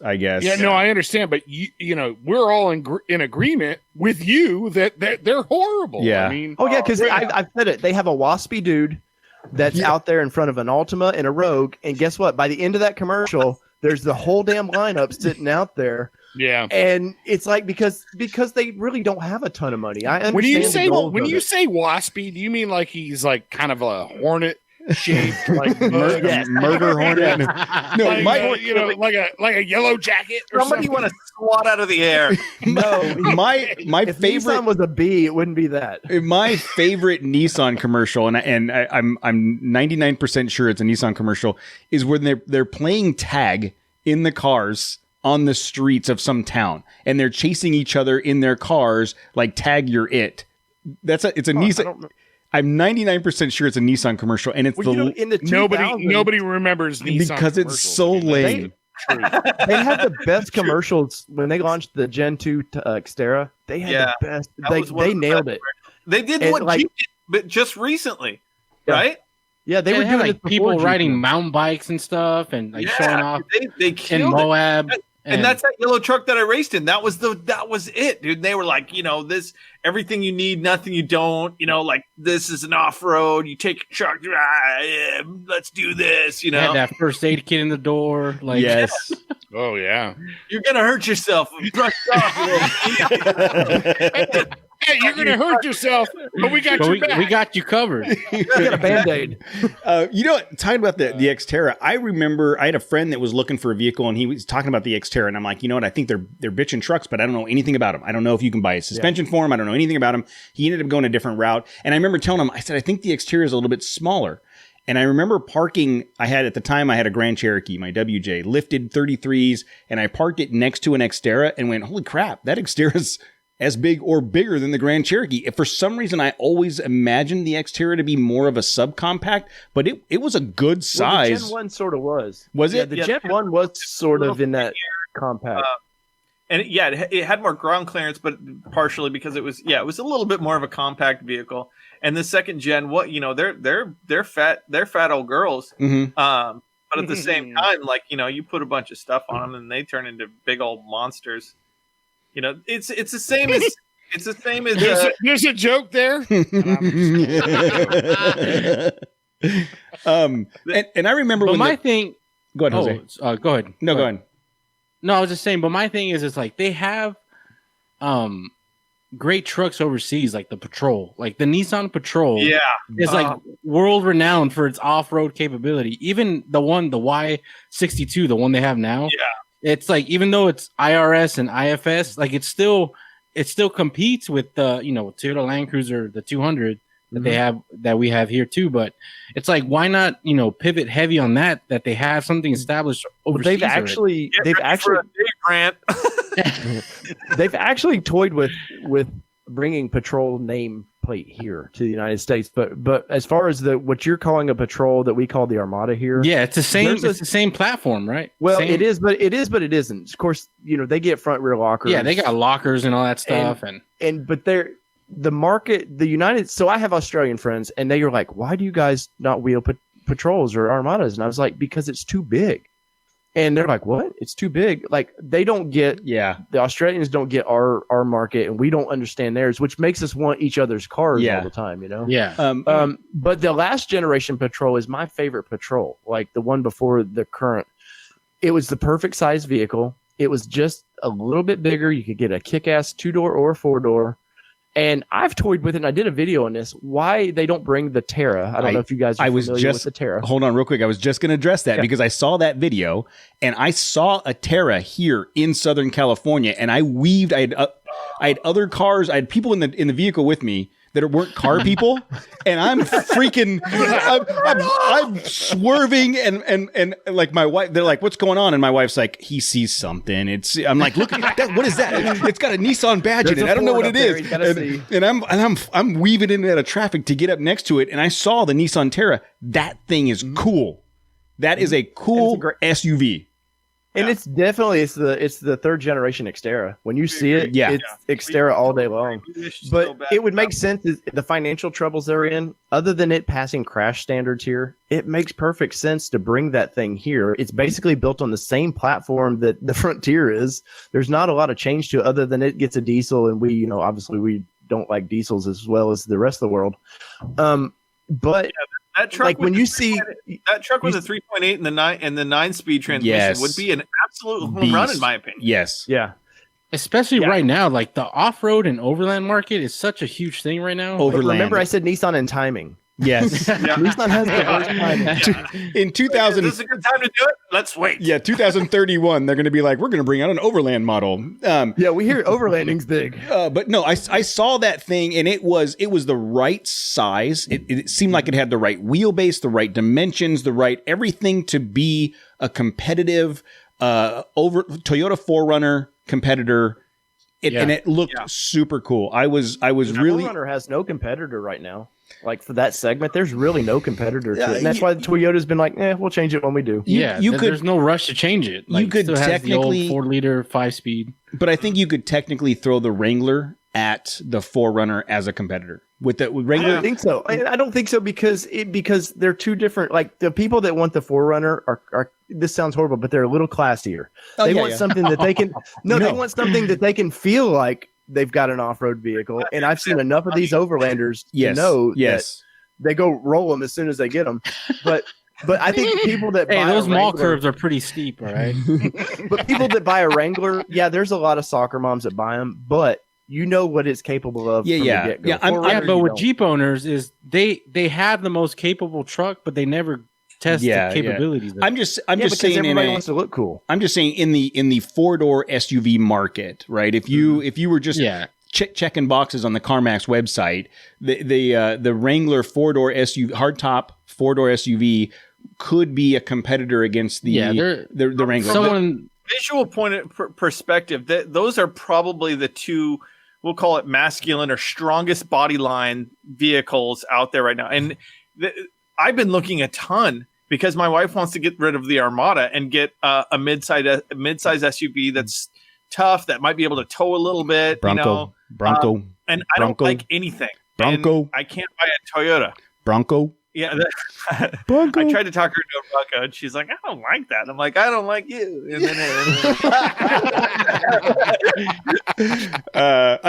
so if I can't get my wife to get the Bronco, I am going to be pushing for a 4Runner. That will be my second. My second. Well, in another year they get a new truck in another year. So I was at some Toyota press conferences for that, but I will say, like, as that we were talking about the Terra, like it's a package. Nissan loves repackaging things from other countries. Look at the Kicks, was made for the Brazilian market.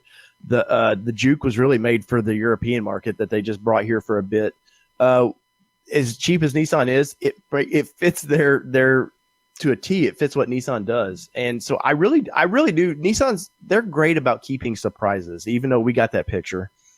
And all the Japanese companies they really are. Like, they don't slip things out till they want it out. Ford and all these guys with all their spy photos where they're paying somebody to sit out there and take the picture because they just want the advertising. Like the drunk girl at the party. I don't want to tell you something, but anyway, I can trust you, right? I don't know what you're referring to. I've never done this before.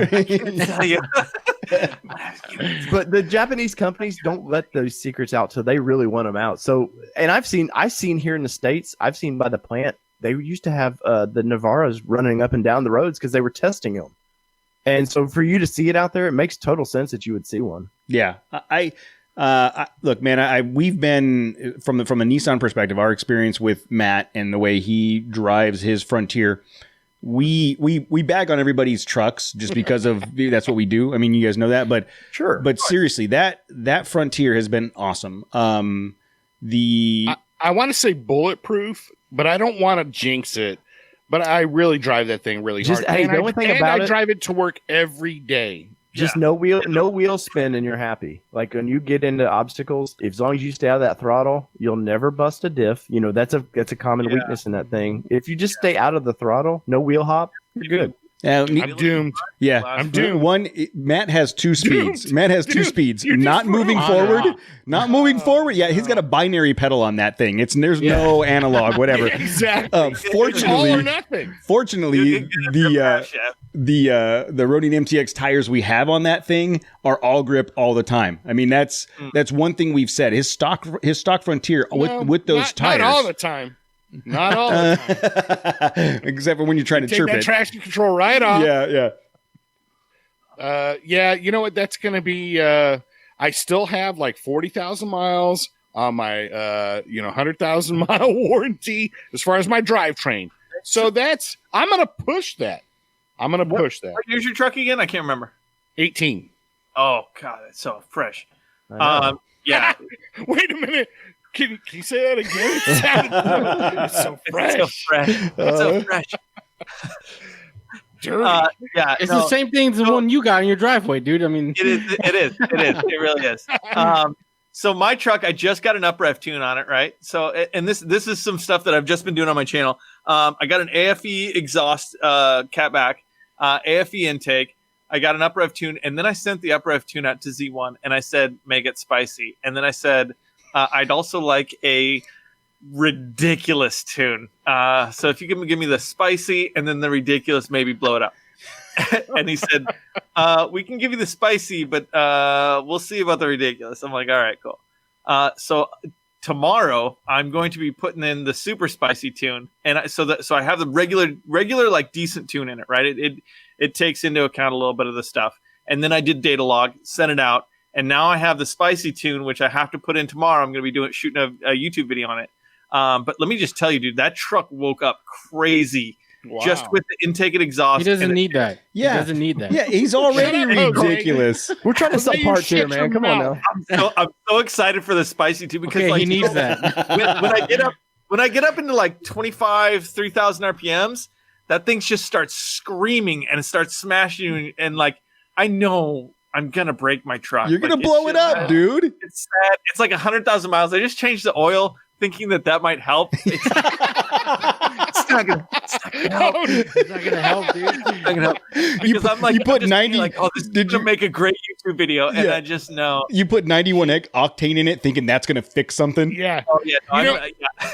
You know what's great is you start talking about like I want it spicy, and it's like you're talking about like the secret menu, and it just reminds me like when you go to maybe it's In-N-Out or some drive-through, and you're like, I would like and you're not so sure it's a real thing. You're like, I would like the spicy triple. When you're at home, they're like, oh, what do you, bro? You're like, yeah, exactly. You're either like, wait a minute. You said the secret words right in the right order, and they're going to give it to you, and you're like, "Oh yeah!" And then you think about it. Wait a minute, maybe I didn't want. And then you have to fall back. You have to fall back and say, "What's my safe word? What's my safe word?" They say, "You want spicy?" You go, "Yeah," and they go, "Are you sure?" I don't know. I think so. And you're driving home, like, I think I made a bad decision. And then when you're done eating, you're like, I definitely made a bad decision. Exactly. And with Danny in this tune too, like for some reason Z1, like you guys with Icon, Z1 has fallen in love with us for some odd reason, man. And they're sending Danny all this like tune. Here, let us try this tune. Let's do this, man. Yeah. They're getting into off-road stuff for Nissan, and they're really all about it. And they've been great. There's a couple guys down there that have been really cool. So Z1 Off-Road he's been hooking me up and working with me really well. So I'm very happy to work with them. So it's exciting because I never really got into the power mods. The truck has more than enough power for what I did for the most part. But now I'm on YouTube and I want to do exciting stuff. And I've never been down the road. And part of it is like, I know my race truck, I'm going to tune the piss out of my race truck. And it has straight headers to 3-inch exhaust to mufflers that are about the size of a soda can and then dumps right before the exhaust. Like it is so loud. It makes your ears hurt. Like my neighbors hate me. For other reasons, not just the card. For other reasons, I'm sure. Yeah. That was before he even brought the Xterra home. You should have seen his front yard at one point. He had like 2 Z's in his front yard, this red truck, the Armada. Hate and love me. But the yellow Xterra that I used to race with, he claimed that he had 300 horsepower to the rear wheel, and he had a AEM tuner, and he had it tuned. I think that was a little bit much. He said he got it detuned to 270 to the rear wheel. I might be willing to accept that, but at the same time, for 4-liter V6, it's extremely respectable, without putting cams and stuff like that. And he had a bigger throttle body, and he basically straight piped, and like I said, it's like you're talking dirty to me right now. Keep going. Why is Matt sweating really, really hard? Talk about your pipes again. What? We know it's not the treadmill in the background. Oh, no. You mean the laundry holder? Show. That's the laundry holder. My show right there. He's usually got a Steve Garvey jersey hanging up there. Usually I try and cover that with a Steve Garvey jersey, but I was late today. But yeah, anyways, that I don't even know where I was going with all that, but I'm having a lot of fun. That's what I do is I distract and I throw out tangents and I just ruin broadcasts. First place. See, you're the Danny of my show then, because that's what Danny, I'll have some serious news I want to talk about, and Danny's like a squirrel that just sees something and he's like, boom! All of a sudden it's like somewhere else. I'm like, you know what? And 15 minutes later, you're like, where did my show go? Yeah, Like, they give me a hard time about being the harbinger of fun, like the mood killer. But I've got Matt. It's the fun police. You are the fun police. I got Matt, who is the squirrel all over the place. I've got Jose, who's like the automotive knowledge Rain Man, and I'm trying to make it all work together in one cohesive piece. And but see, my automotive Rain Man and squirrel is Danny. I was a BMW mechanic once. Wow. Drink. Yeah. Oh, so you're a millionaire or what? Yeah. So guys, I mean, I feel like, so we're coming up on 2 hours. I feel like we could probably talk for another 4 hours and still have a good time. Save that for the fire pit. Yes, that's it. Absolutely. What's next? Next weekend. Yeah. Cancel your. You're not feeling good. Tell your friends in Vegas you can't make it. Come out with us. Yeah. This will release Thursday. They won't hear it till Friday. By that time, it'll be too late. We're on the trail. But what's coming up next? I mean, you guys have made the switch from the Nissan Nation podcast to the productions. You're doing more YouTube stuff. What kind of things do you see on the horizon that you're excited about? Well, we know Frontier's coming. So the plan is like every little YouTuber that goes and buys a Lamborghini or something, you want to be the first to go get something. So we know that's the plan for us, is to be one of the first to have it, and basically just from day one start ripping the truck apart and making it a lot better. And that's the goal for it. We switched from podcast to productions just because we felt like it was limiting our audience. Because people, they search on YouTube, they just see podcasts and they move on. Yeah. Like they don't realize that, there's, people are squirrels. They really are. They're like 15 seconds and they're on to something else. Yep. So that, for that reason, I own multiple URLs with the Trailchasers something or other, because down the road, we're totally, Cody, we're the same person, aren't we, Danny? Because Danny, Danny's like, how many URLs do you own this week? My wife, dude, I can't. Every time she sees a transaction from GoDaddy, I get scolded because it'll be 11 o'clock at night. I'll wake up at 11 o'clock at night with an idea, and I'm like, that's the greatest idea I've ever had in my life. Boom, boom, boom, boom. And I'm on GoDaddy banging out URLs. I just spent $42 on 3 different URLs that, a year from now is going to expire because I didn't do anything with them. Oh, no, but I've gotten a lot more trouble spending $42. I'll tell you that. $42 on URLs. Wow. What a rebel. Dude, you better apologize, I guess. What? Jeez. But as far as sir, what URLs are they? First of all, you don't want to know, dude. He sends us some of these ideas and it's like long.com. Well, that's the worst, because I'll think it's the greatest idea in the world, and I'll share it with these guys, and they're like, "No, it's stupid." Come on, man. Whatever. Our shows are so much alike. .com. Yeah, you guys Our suck. shows are so much alike. But as far as the end game is, like, we want to do more reviews. Nissan right now has probably shut the door on us for getting press fleet cars right now. I don't know why, but they probably have. But we really do want to bring more content. We actually do like reporting on the brand, and we like, we clearly will call them out. Like, you've heard us just talking to you guys. Like, if we feel like they're on the wrong path, not that our voice is that strong, but we will call you out on it. And when you guys do something great, we will, give it our blessing kind of thing. But we want to do that. Obviously, me and Danny just do stupid trips from time to time. We want to start filming more of that stuff. Really amp our production level up. I mean, somebody was bitching the other day about hey, there was wind noise in your mic, and you're like, hey, dude, I'm a one-man show here. Like, let me wind noise. Yeah, you want I more was angle? breathing, dude. I'm trying to survive. I can't breathe around my microphone. Jesus. Hey, don't listen to our pod. I'm sorry, Cody, Jose. Don't listen to our podcast if you don't like hearing me breathe. I just want to live. Just trying to live over there. Right. But we like reviews, stupid trips. Obviously, like I said, the Frontier, we want to be the first to monkey with that thing, and just adventure in these vehicles. I think more than anything, that's what me and Danny like to do. Is just we could do how-tos and all that, but that's not in my bag of fun. It's not fun filming something for 5 hours that you get 5 minutes of content with. Like, and then there's always that internet troll that goes, well, you should have used the 3/8 ratchet. Why didn't you do this? Or, the dumbest things. And then it just stirs up a beast. So we just like showing what we do. Like the Juke exhaust that I put on the thing. I could have done a video on how to install a stupid exhaust, but why? Yeah. There's a million people doing it, and we want to be us. Yeah. And you know what? We have very, very lofty plans, and if we were to hit 3/4 of them, or even 1/4 of them, we're going to have some really, really fun stuff.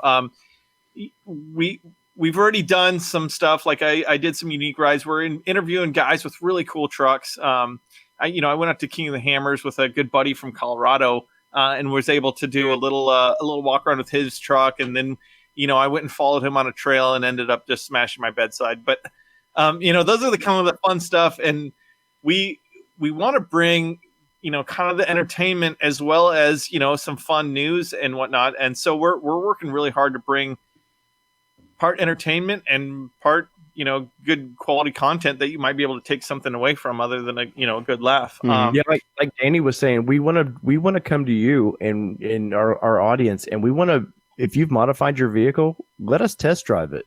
We want to give an honest opinion of what we think. Did it do well?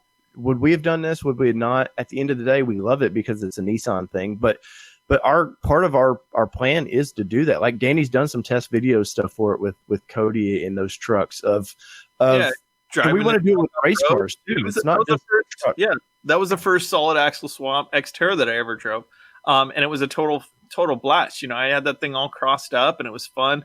But even I'd like to bring a lot of my stuff that it's on my channel over to Dave's channel as well. We kind of cross pollinate. My channel is more. I do a lot of just it's a little bit more vlog style. It's just what's going on in my garage. Eventually, I think I'm going to do a lot more with the pod or the Nissan Nation Productions with my stuff as well. But I have the race truck, and in truth, I'm in talks with my sponsor to try and get this thing for the final push to get it racing.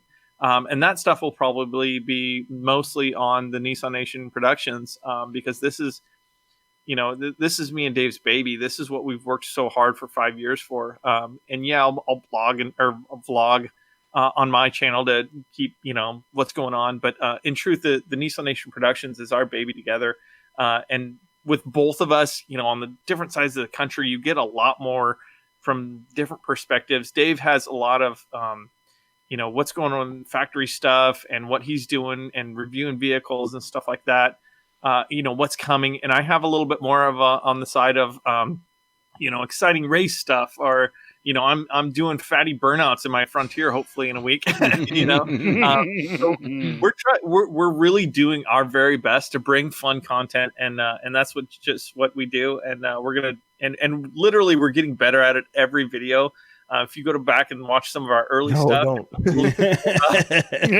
but we're learning a lot, and production value and technology that we have is coming along really quickly. So we're excited about what the next year is coming because it's showing in the numbers. We have a ton of people watching, and we have a ton more joining every day, and so we're really stoked on how well it's and going. too, like when we made our big push to get funded for YouTube, I mean, we appreciate you guys went out of your way to push us a little bit. We appreciate stuff like that, and we want to do the same for you guys. And literally, like basically, if you're doing something in Nissan or just off road, I don't care. We want to help the community grow, and ultimately, that's me and Danny's goal. Like you were saying earlier, that I looked and I didn't think there was much of a community for the Frontier. Like I'm not going to be like, hey, I am the god of Nissan off-road. Like, I'm here to help everyone, but we want to shed some light on it. And maybe if we've excited a handful of people that may have never purchased Nissan vehicles to go, hey man, these guys were cool. They were just having fun in their vehicles. I want to do that too. It's an affordable truck versus maybe the Toyota or something else. I think at the end of the day, man, it's gold for us, Yeah, no, I everything you guys just said it resonates, across the board with trying to provide content and inspire people and do stuff. And the comment about how your technology and the video quality and all that stuff's getting better. I mean, we look back at the first episodes. I cringe at at episodes 1 through 24, right? And then we think about like when Matt first came on and trying to figure that out, and then Jose. It's funny. You can see where, like, you can hear where Jose for the first couple episodes wasn't sure where to put himself in the conversation, and now he's like a pit bull. He's like, whatever, I'm going to step in and shut you down. But all of that is growth. All of that is we are going to continue to do this and get better every time. And now the video stuff, to you guys' point, there's a lot of technology involved there. And the first couple live feeds we did was just a shit show. It was an absolute shit show. And we've been fortunate. This episode, we've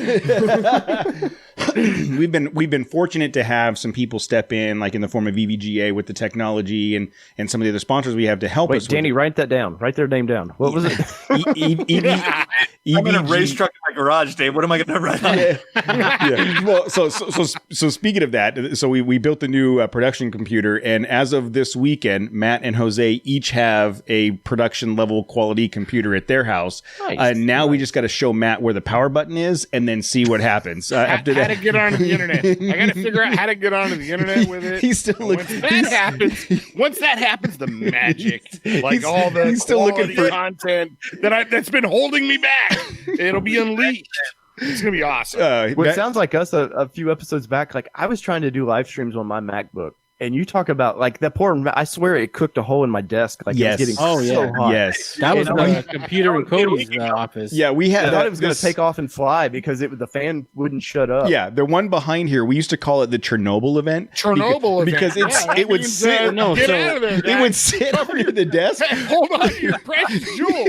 At one point, that computer, the fan was under the desk, and it was facing me where I sit. And it was Christmas every time we'd record because that thing, it got super hot. There's sweat. Oh yeah. Yeah, dude.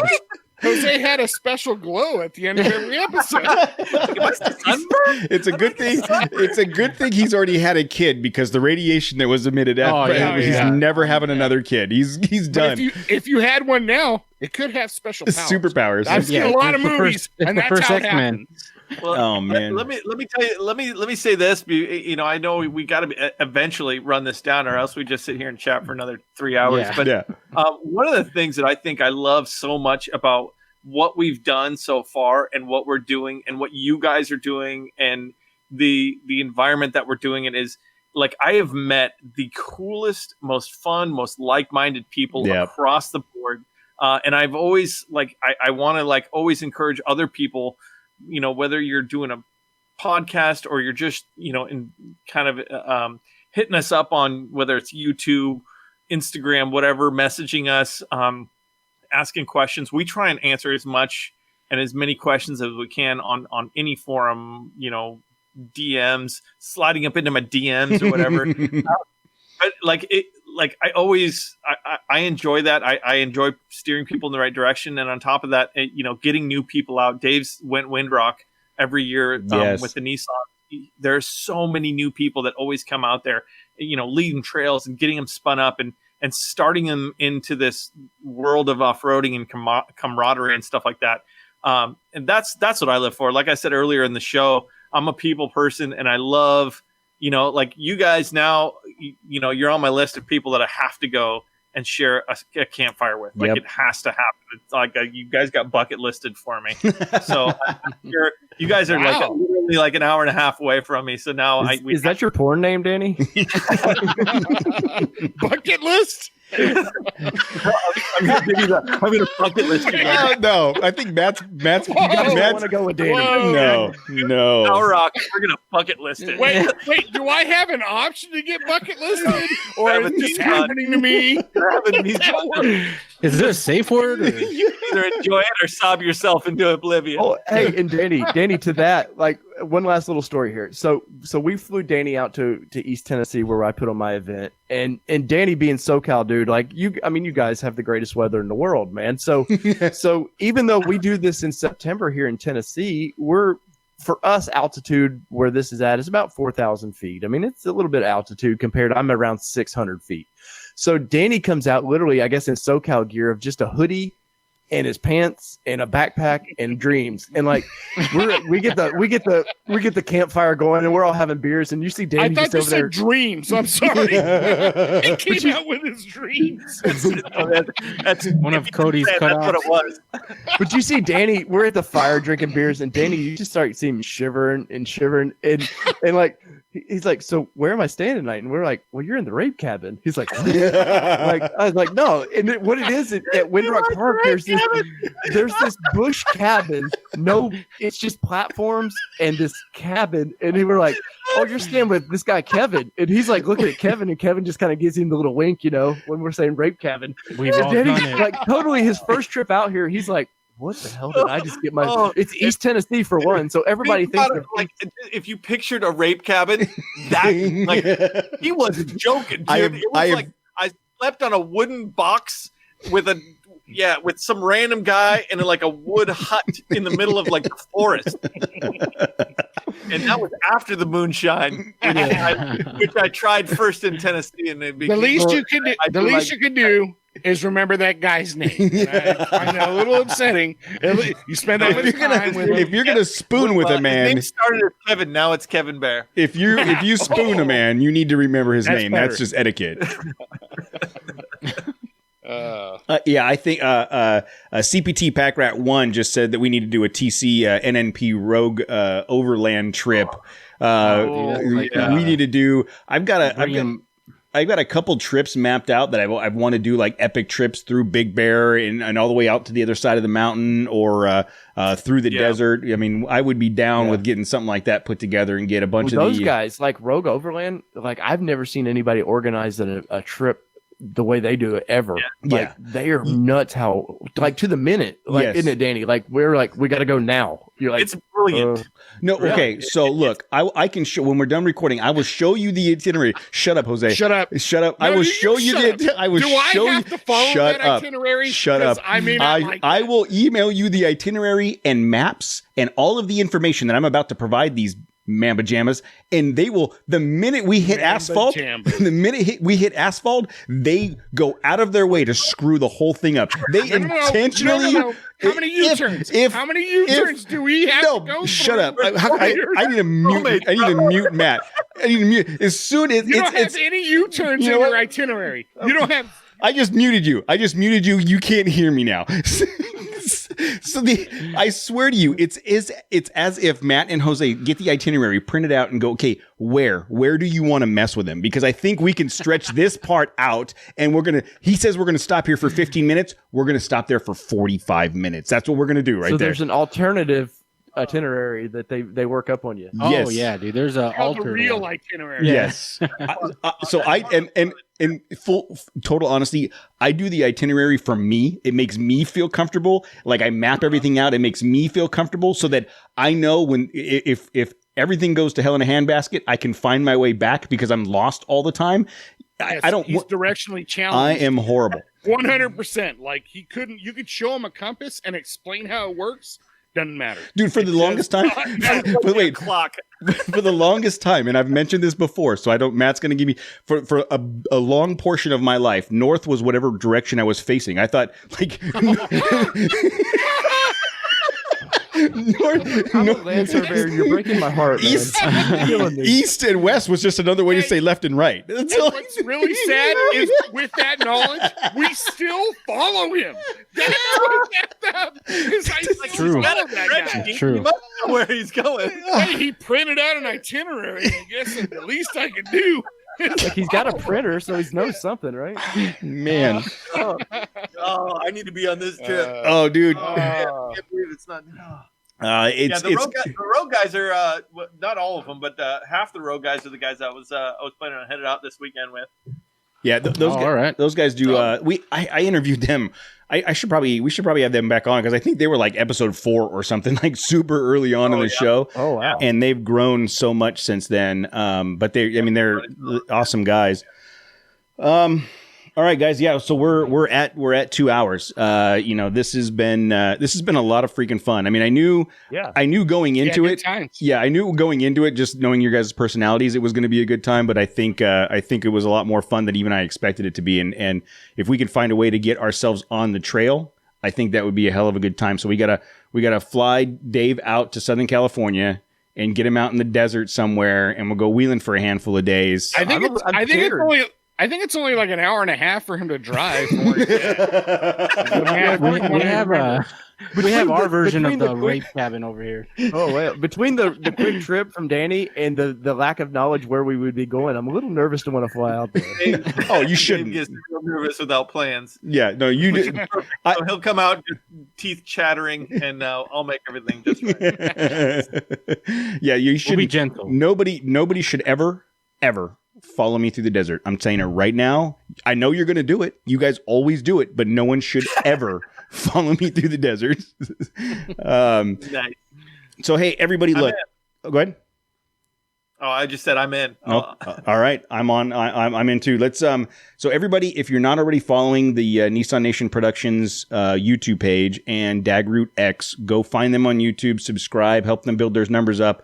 You guys follow the Nissan Nation podcast, or and everything they're doing on the social media stuff to help them build up that revenue stream for the YouTube page and look for an opportunity. Like I said, seriously, down the road, guys, I would love to do a collaboration with you guys and figure out a way to do an event. Oh, speaking of collaboration, real quick, we have a Nissan Frontier mountain hatch to give away. So the backstory there, I don't know if you guys know it. Mountain Hatch made they're the tailgate inserts. They made mountain hatches for everything under the sun except the Nissan, and we guilted them into making one for Matt's truck. We did. We literally. I kind of feel bad. Yes, about it. we guilted them into it, and they did it. I also wear it like a badge. Yes, and Fred and Greg over at Mountain Hatch are fantastic. We've wheeled with those guys before. They make a great product. So we have a Nissan Frontier Mountain Hatch to give away, and I gotta believe that you have probably a larger audience of Frontier listeners than we do. That's pretty optimistic. So I would say we need to figure out. Here's what we'll do. I'm totally do a calendar. No, we're not doing a calendar. We're not doing a calendar. No podcasting. We go follow the Nissan Nation. Go subscribe to the Nissan Nation Productions. Screen on YouTube. Go follow Nissan Nation Productions on YouTube and screenshot it and email it to Cody@trailchasers.net. No, email it to thetrailchasers@gmail.com. So go follow the Nissan Nation Productions. If you're already subscribed to it, go show that you're subscribed, screenshot it, email it to thetrailchasers@gmail.com. And today's May 18th, and on June 1st, we'll do a drawing from any of the Nissan Frontier subscriptions we get. So go follow these guys, screenshot it, email it to the trailchasers@gmail.com. and then we'll How pick many up. pictures of the subscribe button are you actually going to get, and what kind of other pictures are you going to get? I just want pictures that shows you have subscribed to the There's gonna Nissan be shadows Nation of production. dicks in the background. A picture of just a little nut hanging in there. Hey, if These you are my guys favorite make it pictures real- to take. you by the way. guys Just suck look at so you right in bad. this corner. if you make these pictures really interesting and like really awkward, like we're gonna throw something in too. So. Oh We'll man, throw a shirt or hat you in. guys The more suck awkward, the so bad right now. You're welcome. Wow. I was trying to get away with just a simple contest, and now I'm going to be hit by Trailchasers. no, the trailchasers at gmail.com. .net. Send it to the other account, trailchasers at gmail.com. You guys All right. suck so bad. There it is. So, well, guys, seriously, this has been a hell of a good time. Thanks for coming on. I know we've talked about it a couple times. It was a really good time, and I'm looking forward to doing more stuff with you guys. We'll be following you on all your channels and looking for opportunities to get together in the future. And let us know how everything goes. And when you've got some Nissan news to break, Matt will be waiting with bated breath, trying to find out what's. I don't know. You never. No, he won't, because he won't buy a new one. He's gonna love his. He's gonna stick with his old one. Not until I break mine. Like Danny, I said, I got go wheel with them. Go wheel with them. Break that thing. He ain't gonna break it. thank you. All right, guys. Thanks a lot. You have a great night. Thanks, brother. Appreciate all of it.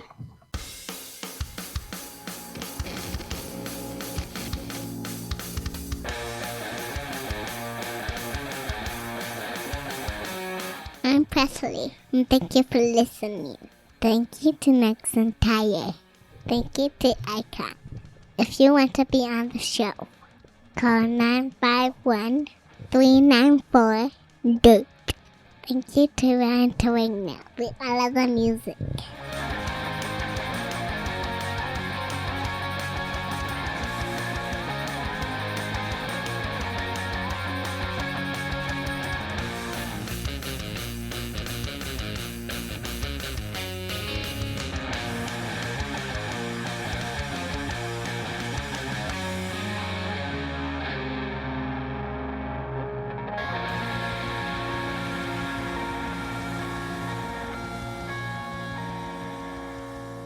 Matt, I texted Matt, said, "Are you going to be there at 6?" He said, "Close." He's working on it, so he may be a couple minutes late. The guy, we need to be on the call. The most importantly, Yeah. is not on the Well, I call. guarantee what he's doing is he's getting showered up and cleaned up for these guys to make sure that they like him, because he's gonna. I think he's gonna petition to leave our show and join these guys. Yeah, let's go. Whether you guys want them or not, you're getting them.